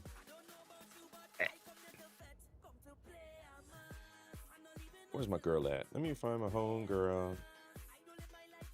Give me 1 second.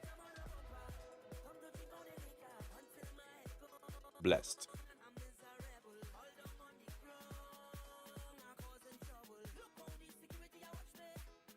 1 second.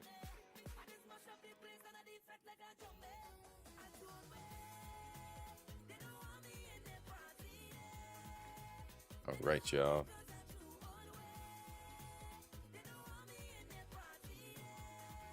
Happy couple. This is Blessed to Travel. I love these kinds of vids, y'all.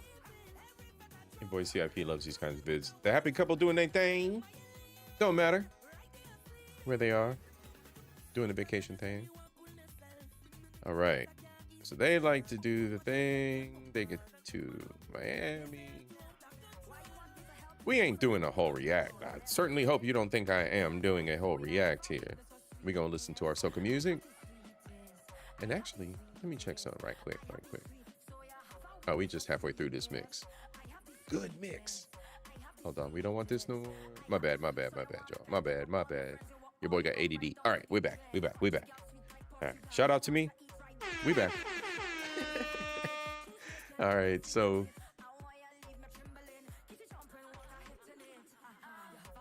they down in Miami. They chilling. This is just 3 months ago too. These are my peoples.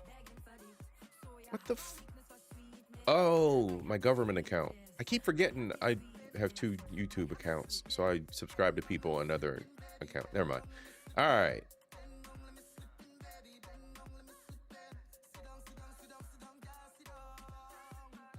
This is so badass. I can't wait.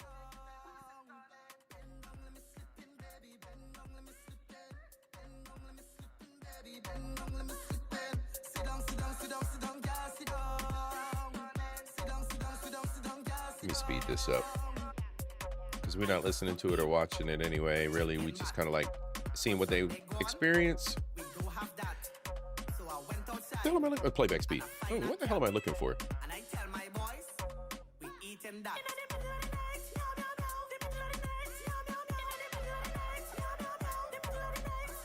Let's see. Check in.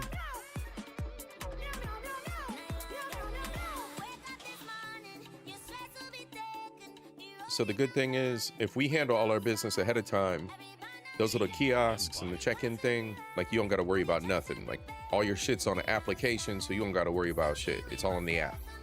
We ain't got shit to worry about. It's crazy, y'all. It's elite as fuck. So basically, I'm filling out the app now. All my info, all my passport, blah, blah, blah, blah, blah, right? So you lock that in, and then when you check in, you ain't got to worry about it. They just transfer the shit from the app right to your profile on the boat, and you off. Now, hold up. Well, it's supposed to be adults only. What's this little person? Is this a little woman? That better be a little woman next to that dude with the Target bag. Better not be no kid. I'm going to toss that kid out that window like, psh. Sorry, I'm sorry. No. Your boy CIP's mentally stable, of course. Fuck your kids. All right. Oh, oops. I moved too fast. Let me go back. Check in right here. So on these ships too, you get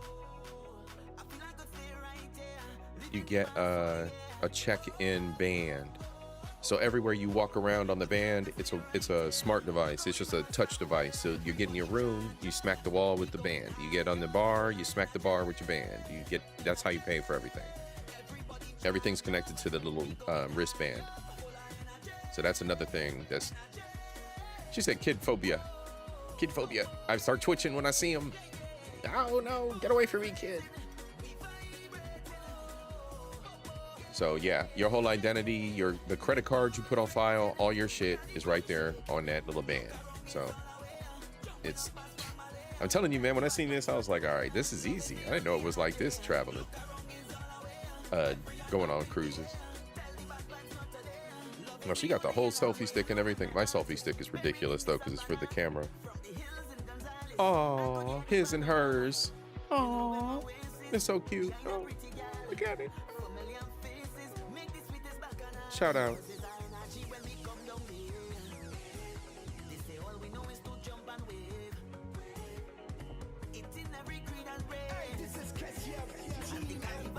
Okay, let's go, y'all. They're getting on the boat. And y'all see the lights on the boat where it's blue right now? That's because everybody's getting on. When it's naughty time, the lights turn red.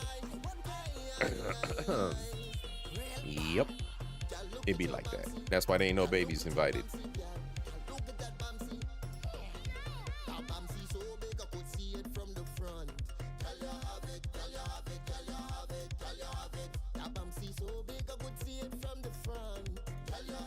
Chrissy, you said you anti his and hers. You just going through a phase. Don't worry about it. We all do it. Not invited. That's right. Not invited. Ain't no kids invited.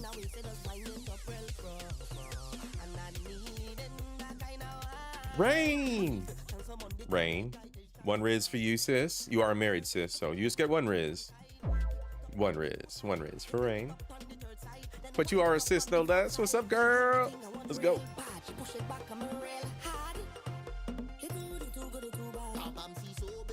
Mark, you have a good day, bro.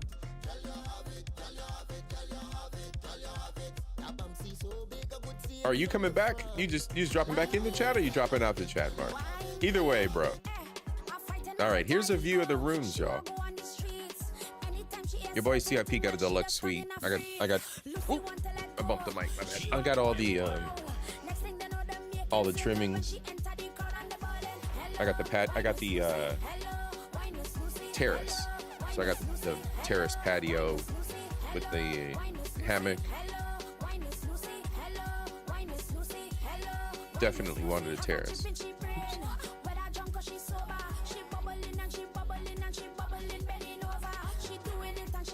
Upward Man, what's good, bro?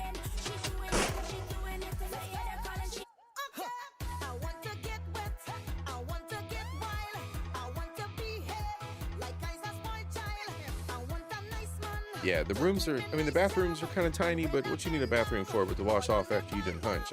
Wash off after you didn't got back from the beach. It's all good.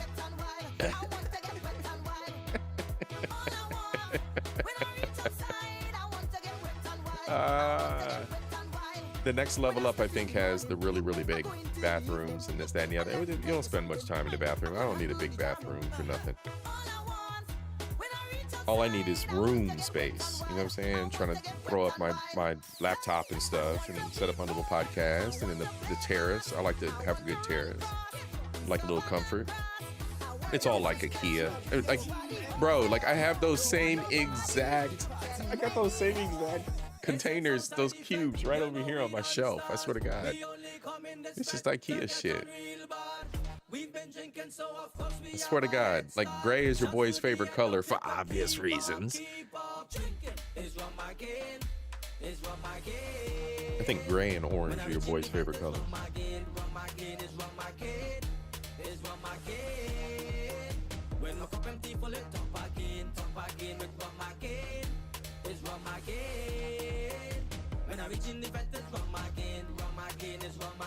Little mini fridge. I drink, I drunk, I falling down. It's only my body here, but my head done gone. Cause we drinking, yeah we drinking. In every fete we going. One thing can do enough. Oh, and the thing about the bed too, like you can have them come in, and I think the bed, I know in my room, I don't know if that bed looks like the right size or not. Maybe they're all the same, but you can split the bed in half and you can have like 2 single beds. You can have like a couch, love seat, bed thing arrangement if you want. And that's why I can just have them do that for me.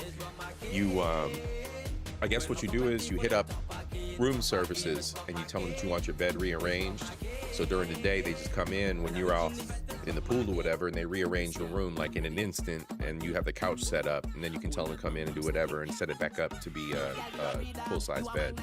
So all kinds of fun options, all kinds of cool shit.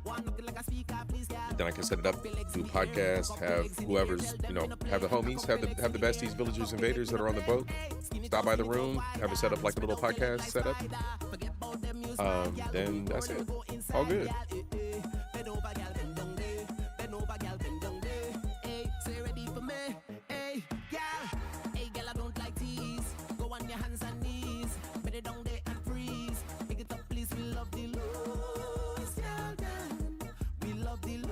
Meanwhile, y'all are in the chat talking about making babies. Everybody here talking about, what the fuck are y'all talking about? Making babies.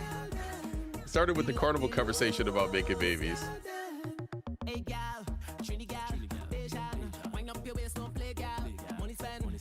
Yeah, there's the terrace. There's the hammock.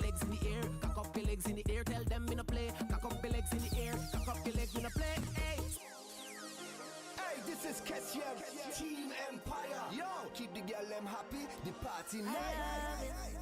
A serious problem, I have it. A big problem with them people them who talk. SOCA. Rumor has it, if you sit in that hammock, you will fall asleep. As soon as you curl up in that hammock, it's game over. So if you have a hammock room and you reserve that on the ship, expect to fall asleep. Don't sit in that hammock. You're done for.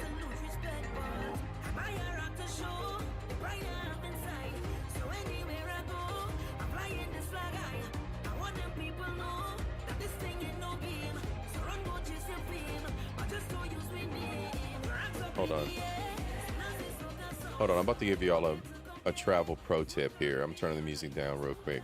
All right, so she looked at the hammock. Okay, right there, pause. All right, peep game. When y'all travel, don't plug your USB shit into them USB chargers. Don't ever plug anything directly into a USB. Just leave it. I get it. Like sometimes we be on struggle bus and we don't have the USB cables that we need, right? So, or we don't have the charging bricks that we need, right? So we just plug right into it makes it sound like hackers are plugged into that. Don't do it. Hackers are just guarantee that hackers are plugged into it.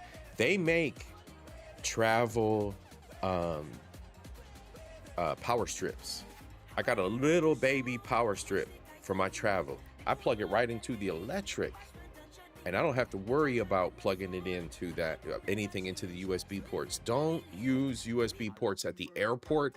Don't use USB ports at an Airbnb. Don't use USB ports anywhere. Just don't do it. Your boy C.I.P.'s all over IT, y'all. I'm just providing y'all the pro tips as I go along. Travel tip: take your own power strip, and you know what I'm saying, we'll just watch this video a little bit, and then I might just run over here real quick and grab my power strip and show y'all. But it really is literally just like you can plug 4 devices into it. I don't recommend hair dryers. Cut the hair dryers out the bullshit. But low power devices, laptops, your cameras, all your little things, little devices like that, absolutely. Little portable power strip. And my power strip has little USB slots on the side, so I can still plug my USB devices that don't have bricks into it. I'm telling y'all, they're on Amazon. Get yourself a travel power brick, for real. It's definitely needed. Power strip. All right, anyway.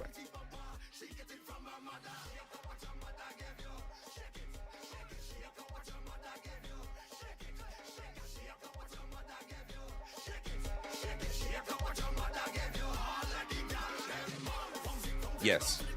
Chrissy, you said, can I plug the brick into the wall? Yeah, plug the power brick into the wall. That's perfectly safe. It's just powering your USB cable directly into those USB slots. You're welcome, sis.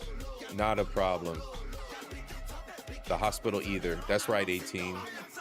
The hospital either. Charles, you're right. You're right, sis. Yep. You got it, girl.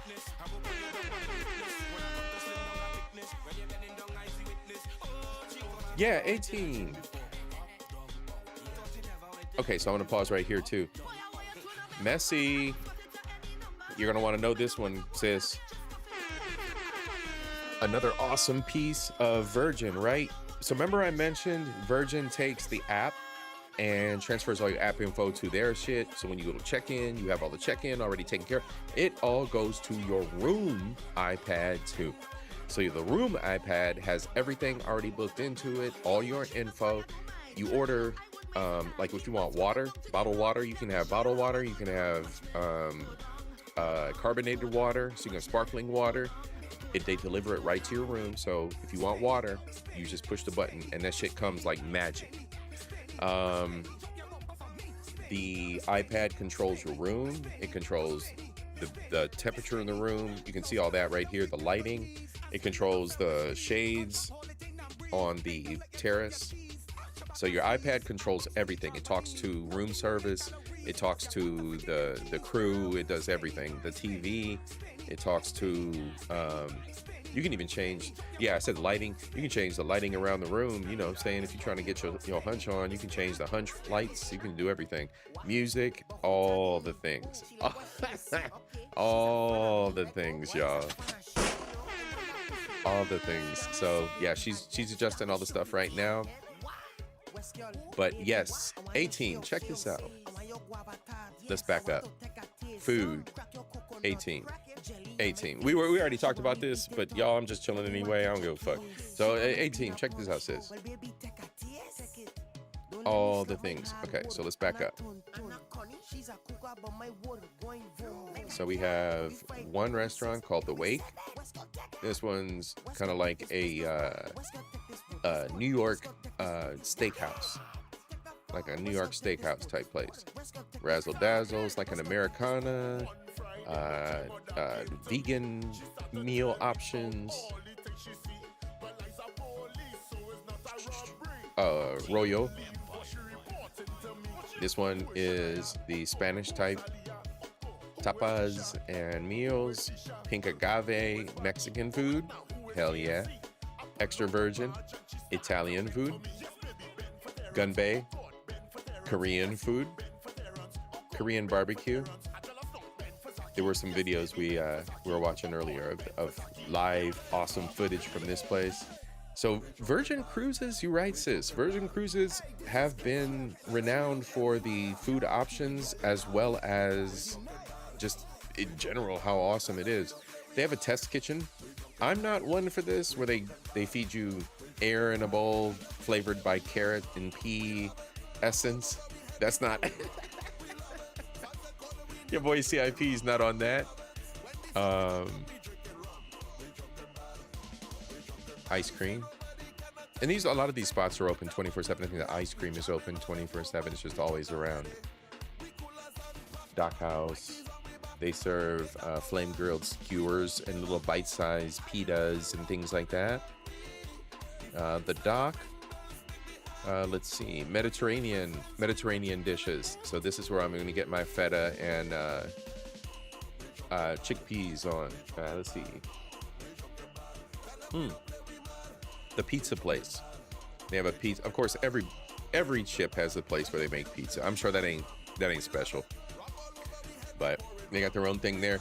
And you can see the folks in the red fit ups. Hold on, wait. Whoa! My mouse went berserk.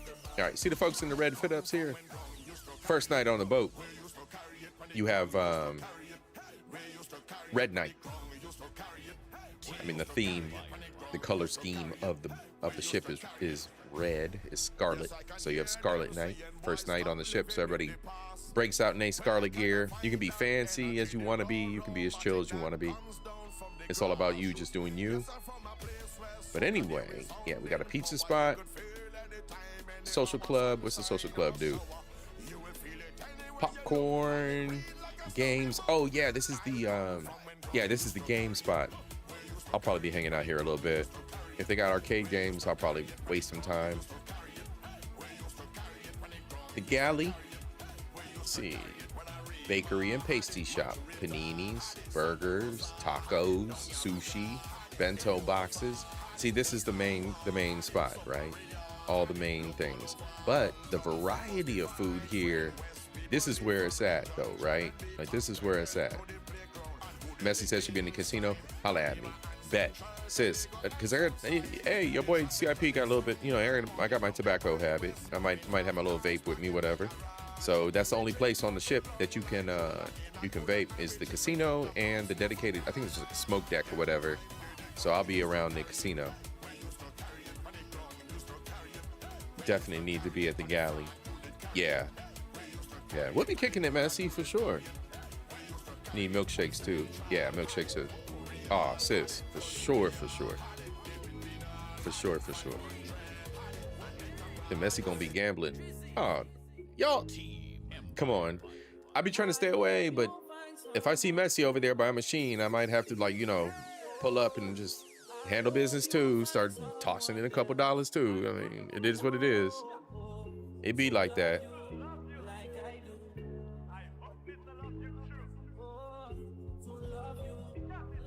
Yes. We're gonna get Messi looking fine, y'all. We're gonna get her looking fine. Let's go.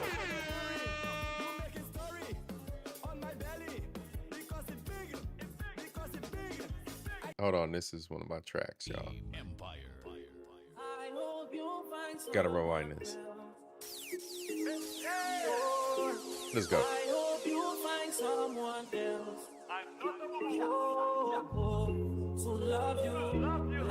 Hell yeah. I'm not one for taking pictures of the pretty food and shit, but we might do that this trip. We'll see.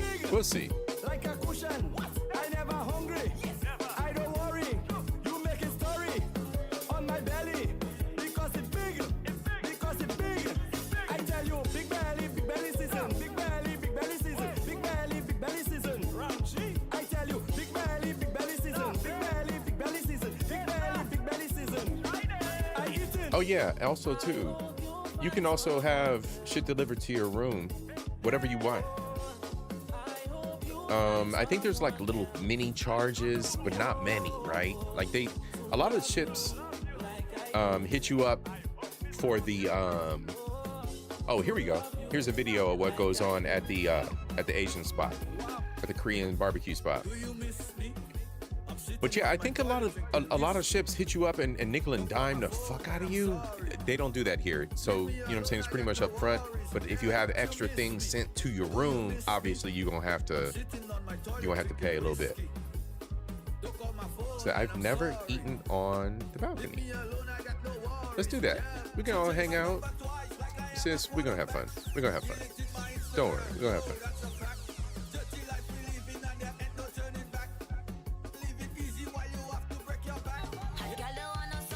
Life's all about the experiences, y'all, and I'm just starting to realize that there's a lot of experiences your boy C.I.P. has been missing out on.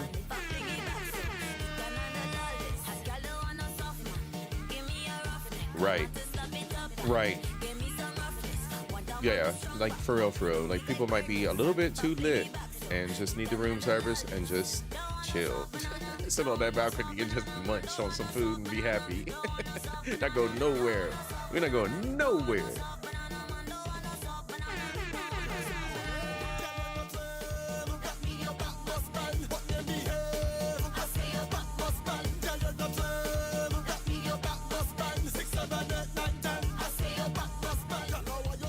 Virgin's kind of crazy, Daniel. If you don't already have a travel agent that is linked up with Virgin Cruise Lines will appoint a travel agent to you. My travel agent was a total hustler. She was a total sweetheart, and I'm thinking she might show up on the cruise, so she might be there with us.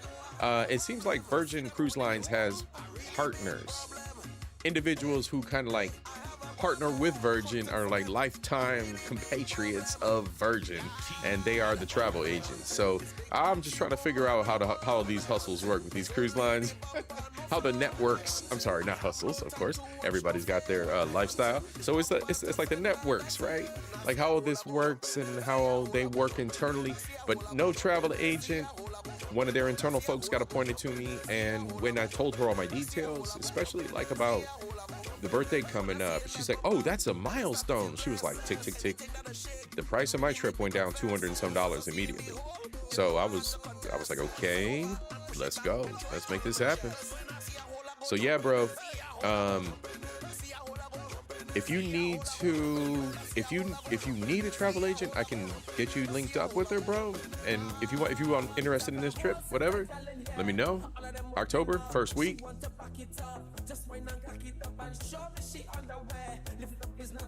Otherwise, it was easy peasy, lemon squeezy. Aaron, Laura, what's good, maple syrup sis? You back? I think you were here earlier, weren't you?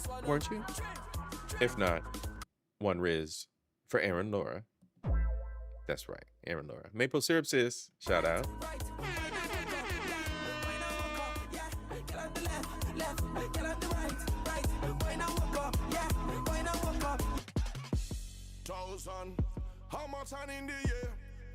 Y'all, I'm rewinding it back because I'm just feeling that. Taking it back to where it's smooth. Yes, absolutely, y'all. I love a discount, sis.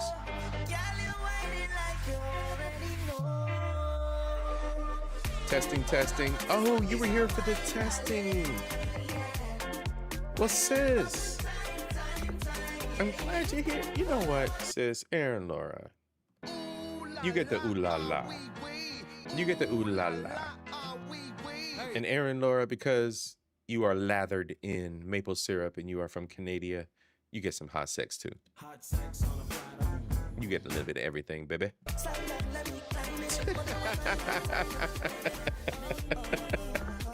It's all about y'all. It's all about y'all. Oh shit. Sticky. That's right. You get the bonus because you're sticky. Canada in the house. Yeah, you know what, y'all? I don't haggle either. I appreciate an honest discount. Look, I'm all about merit. I earned my 50 years, no prison, no violence, no bullshit. You know what I'm saying? I'm not the male statistic they told us about back in the 90s. I'm proud to be 50. You know what I'm saying? So, hey, give me what I'm worth. If your company can afford it, I ain't gonna bitch and complain. But I got, you know what I'm saying? I got the bread. Anyway, I ain't inconvenient. I ain't inconvenient. You know what I'm saying? I ain't a beggar. But you gonna do something for me from a merit? I will accept that shit 100%. I've done gone too many times in my life where I haven't recognized the fact that we in and of ourselves are great. Especially those of us who course correct and are excelling in life. Don't let nobody ever challenge that, y'all. And take what the fuck you're worth. Take what you're worth, y'all. This world is hard. Life is hard. We adults. We putting in the motherfucking work. Take what the fuck you worth. Let's go.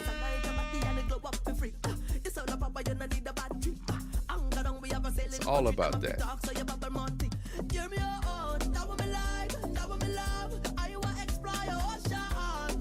I appreciate you, sweetheart. Chelsea. Yeah, absolutely, y'all. Appreciate you too, sweetie. Let's go, y'all. We doing this. We not statistics. We living our lives. We being great. We evolving. Hell yeah, y'all. Upper man. Oh, shit. Here we go. You done hit up the Aldi's, bro. Bro. See? There it is. Hey, I learned something today. If you take lentils, boil down your lentils, y'all, and blend them up, put the seasonings in them, and then put that in your ground beef. It'll stretch your ground beef. You got to balance out the right quantities and all that, but that's just a pro tip. Go figure it out for yourself. But if you use the lentils, you blend them down, put them in your ground beef, it thins out it stretches your ground. Man, I'm about to make some tacos this week. Watch me, y'all. About to be good, about to be delicious. Yeah, shit, fucking $8, but nah, it was $7.99. It was $7.99 for a pound of ground beef, and I'm looking at the fucking thing like, this can't be right. I got my Kroger discount, but I'm like, this can't be right. This can't be right. Like, yeah, it's right. So yeah, get your lentils, get your seasonings, blend all that shit together, and put that in with your ground beef. Man, y'all, cooking tips from your boy C.I.P. Let's go. You can blend them up, sis, and they almost make like you can blend lentils with pasta sauce, just in small quantities. They're absolutely awesome for protein. You can blend them in small quantities, put them in pasta sauce, and then put them over your pasta. You can do anything with them. You can, I mean, I'm serious. They're just delicious, and they help thin out heavier recipes or heavier sauces. Just a pro tip. You know what I'm saying? You can cook up a batch, boil up a batch, have them seasoned, throw them in your pasta sauce, throw them in your ground beef, in the beef, right? Just mix them in while you're cooking up your taco meat.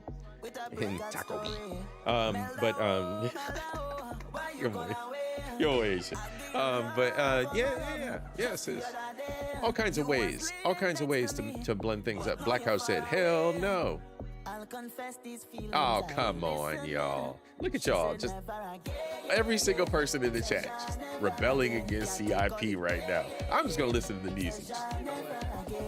I'm done with y'all.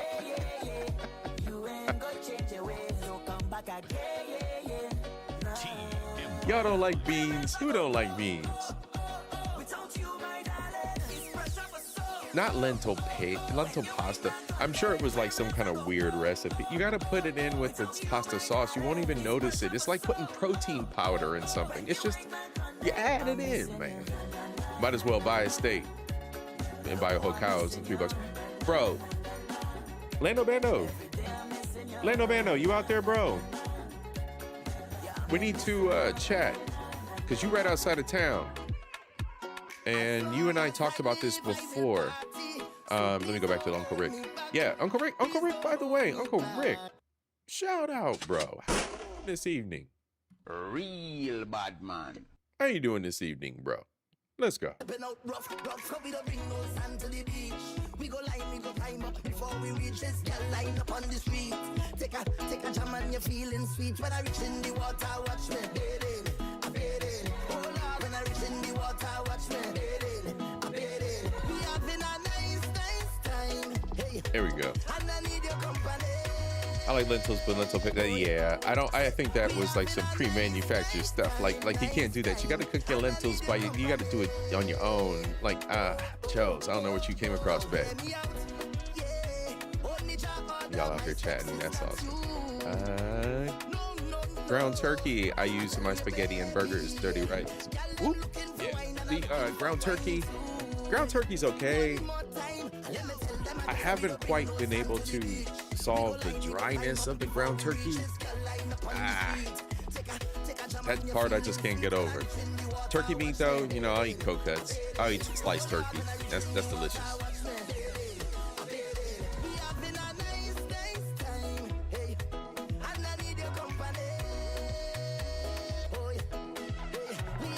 See, Green Giant has frozen. Nope.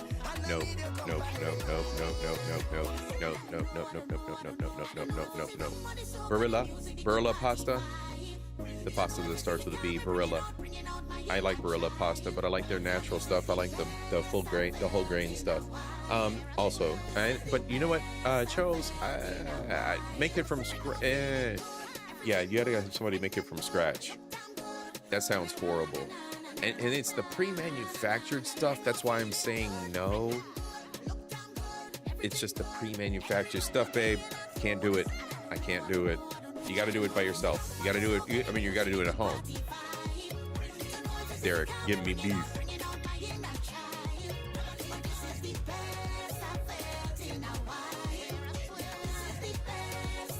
Where's the beef? Shout out to the old grandma. Where's the beef, grandma? Who remembers that? Shout out. Hell yeah, Derek. Hell yeah.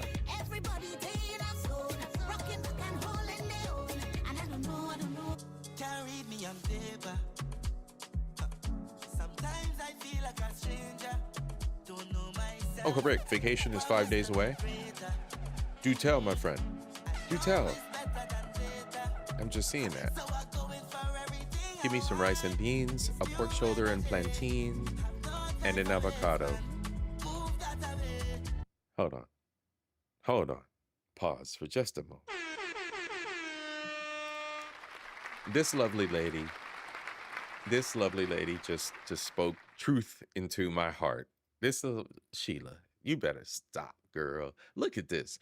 Give me some rice and beans, pork shoulder and plantain, and avocado. It's so simple, y'all. It's so simple. That is soul food right there. That's island soul food. That's all I'm saying. That's all I'm saying. Shout out, sis. I seen that shit. I'm like, hold on. Wait. That sounds like what I had for dinner last night.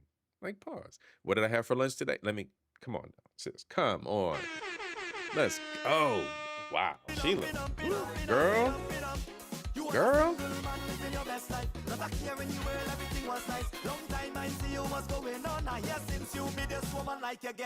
All right, Erin Laura's out here being a carnivore.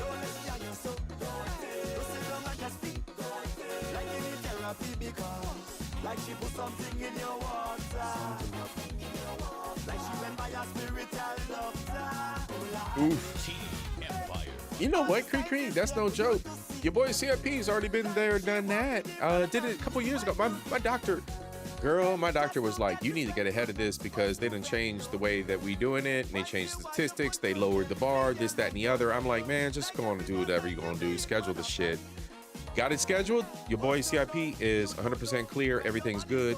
No worries. No stress. Don't got nothing to worry about for the future. 10 years from now, your boy C.I.P goes back in, probably saying, you know what I'm saying? I'm staying healthy, y'all. We taking care of ourselves out here. All right. We got some business to attend to, ladies and gentlemen. Ladies and gentlemen, we always have business to attend to over here, but no business more important than cash apps. More money, yeah. More money, more dollar bill. More money, yeah. More dollar bill. More money, yeah. More money, more dollar bill. That's right, y'all. As always, we have show producers. And Messy Michonne is constantly creeping up into the territory of our beloved Cuzzo Trin as show producer. But Messy remains show producer, Messy. But this episode, you know what? Tell you what. Let's just handle business right now.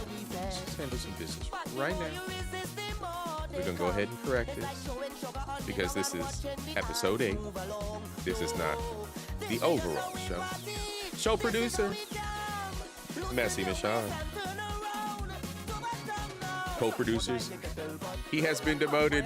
I love my cousin, but I'm gonna put him down here with y'all.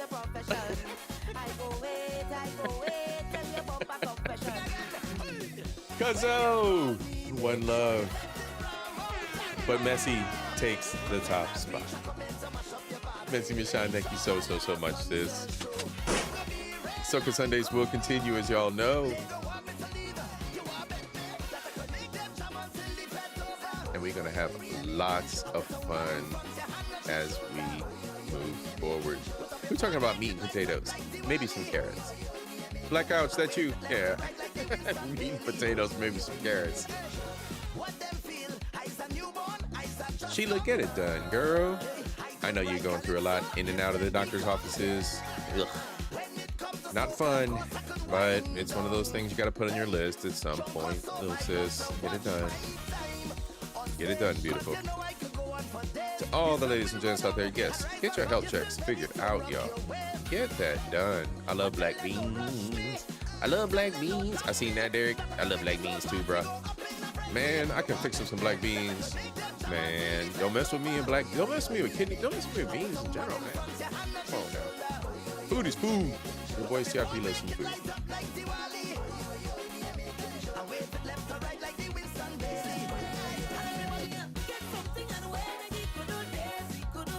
He said can't pass the texture. What's the beans?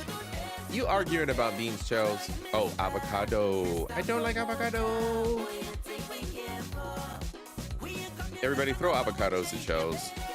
Everybody throw avocados at Charles. One of the best sources of protein. And she talking about, I like avocado. Avocados in the chat for Charles, please. Jeez. Oh my goodness. Yes, splendid. Make a dip.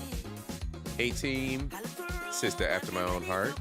Me, Derek, and A-Team kicking it with the black beans and rice. She said, no. Creaky said avocados taste like wet.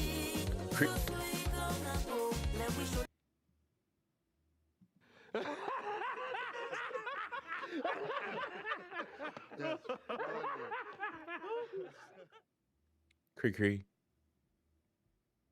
my sister in Christ, would you please explain how you understand the wet Vaseline correlation? Stop. We stop it on mute. Soca Sunday just came to a screeching halt. What happened? What? This is what happens when you blend the besties and Theo's squad and Cree's crew and invaders, and you just push it all, just smush it all together. All the peoples from all the YouTube, everybody, just all the sectors, just. Oh my God, y'all! What has happened over here? Avocados in the chat. Throw avocados in the. Everybody, throw avocados in the chat at Cree and at. Oh God, Chelsea. What? Avocados, please. What has happened over here? Oh my God! Tell her, Sheila. Oh, what has happened over here?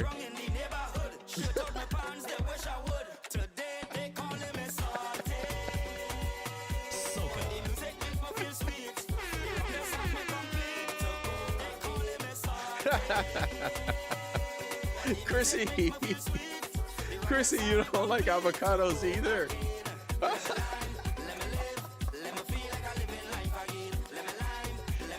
What is wrong with y'all?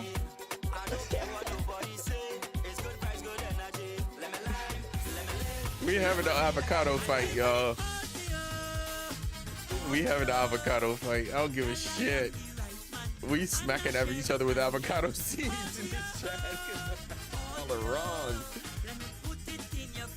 I think it should be a solid or a spread, but it's like both. It's weird.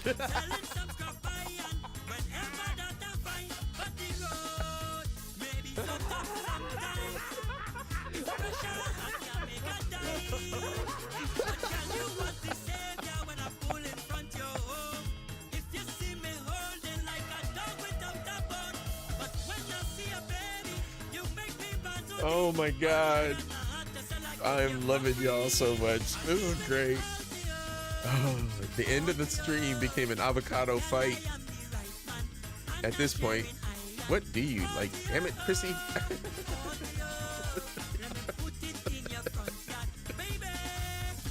Oh my. 18. Ladies, MSDs. A-Team has tips for you for vaginal health. Hey, look. Boy, C.I.P. likes a healthy vag. Just saying. Hey, shout out. Shit. A-Team got it down. All right. Talk to your girl, A-Team, y'all. Hit her up. Sheila's dying.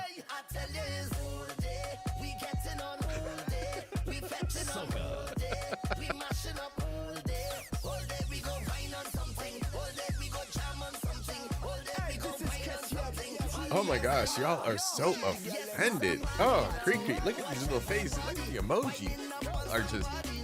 Y'all are absolutely offended by avocados. And then, okay, so yes. Couch and y'all are talking about who's eating Vaseline to understand the flavor. What is happening here? Creek, you started.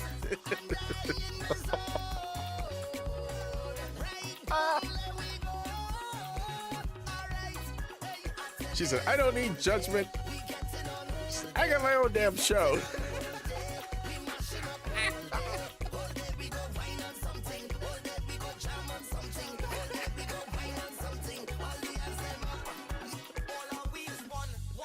Sheila says, I'm cracking the fuck up. Yes, Greek yogurt is good. Greek yogurt is good for everybody, but yes, definitely for the definitely helps the meow meow. I am too Cree. This shit is hilarious and awesome all at the same time. I love y'all so much. I think this was a good place to fucking I think it's a good place to fucking find a timeout point and a closure to the podcast for today. Oh my god, I love y'all. This shit was funny. Oh my god. We still hanging for a minute. Don't worry, we'll still hanging for a minute. Oh god. I absolutely love avocado. Yeah, man. Yeah, Upward Man. Shout out, bro. Yeah, bro. Pineapple tasty cooch. No, I never heard tasty cooch for pineapple. Pineapple will offset a cooch because of the acidity or the base nature of it. I thought pineapple was for man juice. Pineapple makes man juice taste delicious, ladies. The boy C.I.P. Pineapple mango rum punch is a mainstay around these parts, but you know.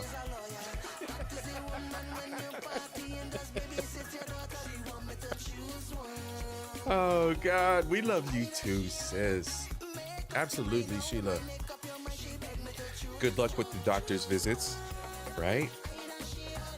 Stay positive. You gonna push through this. We got your back, girl. We got your back. And more than anything, your boy C.I.P. has got you for all the riz you need here on these YouTube streets, baby. That's right. I got you, sis. I got you. You the ooh la la and the hot sex out here. You handle business, you heal, take a deep breath, and get your rest, girl. You'll be fine. We here for you.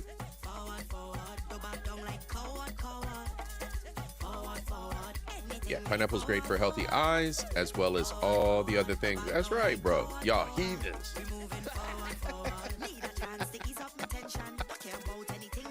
Yeah, bro. Absolutely. Absolutely. I see y'all showing the love to Sheila, as always. We love our villagers, our invaders, our besties, our crew. Team Avocado. Team Avocado in the house, RAINN.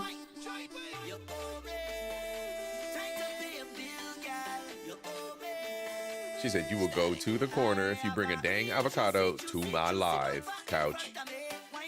I got an avocado sitting over there on the shelf. Creek. Eat. Don't put the link in the chat. I'll set up a camera right over top of the avocado. We'll just have the avocado right there. The camera. Yeah, girl. Coconuts. Yeah, girl. I got you. I got you. Get me a machete and a coconut. We good, Sheila.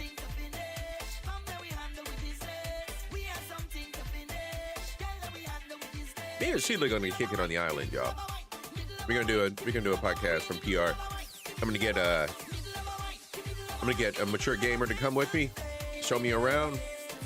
We're gonna stop by and visit Sheila. I'm telling y'all, Sky's the limit when it comes to content creation. And your boy CIP loves to travel.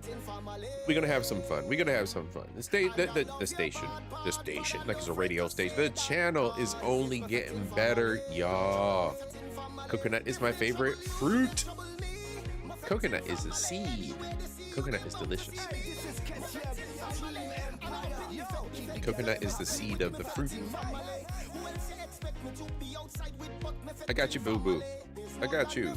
We're gonna come visit. We're gonna do some things. I need to travel from a couple islands. Need to have some fun. Absolutely. Absolutely, y'all. Yeah, man. It's the fruit. Oh, yeah, girl. Let's go. Let's go. You're not an island man if you don't know what you're doing.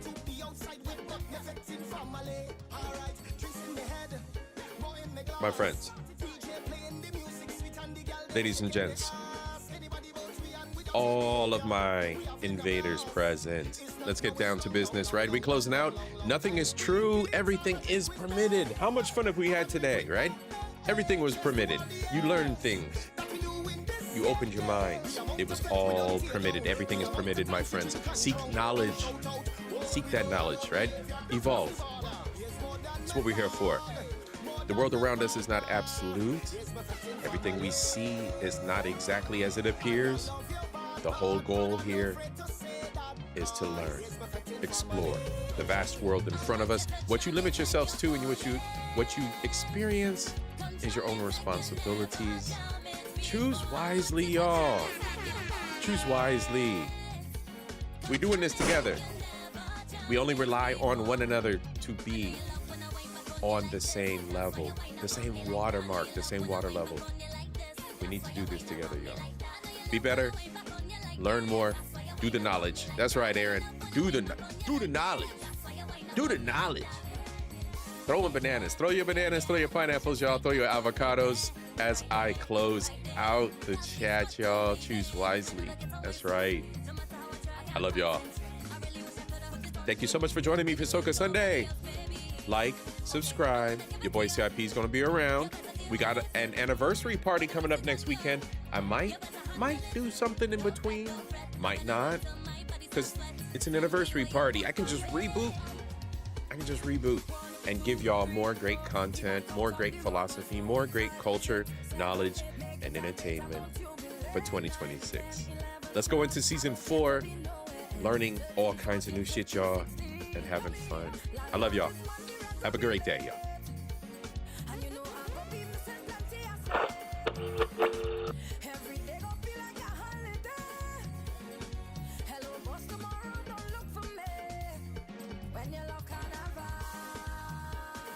Be safe, everybody. That's right, A-team.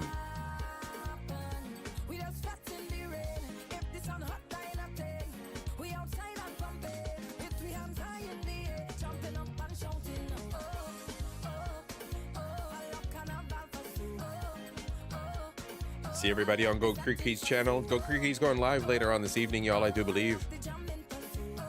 Stay up and stay connected with all of our YouTube family. And more than anything, like and subscribe over here, you guys, right? CIP's got some great things for you coming in the future. And we will be, as mentioned this episode, at the Miami Carnival coming up October the 12th.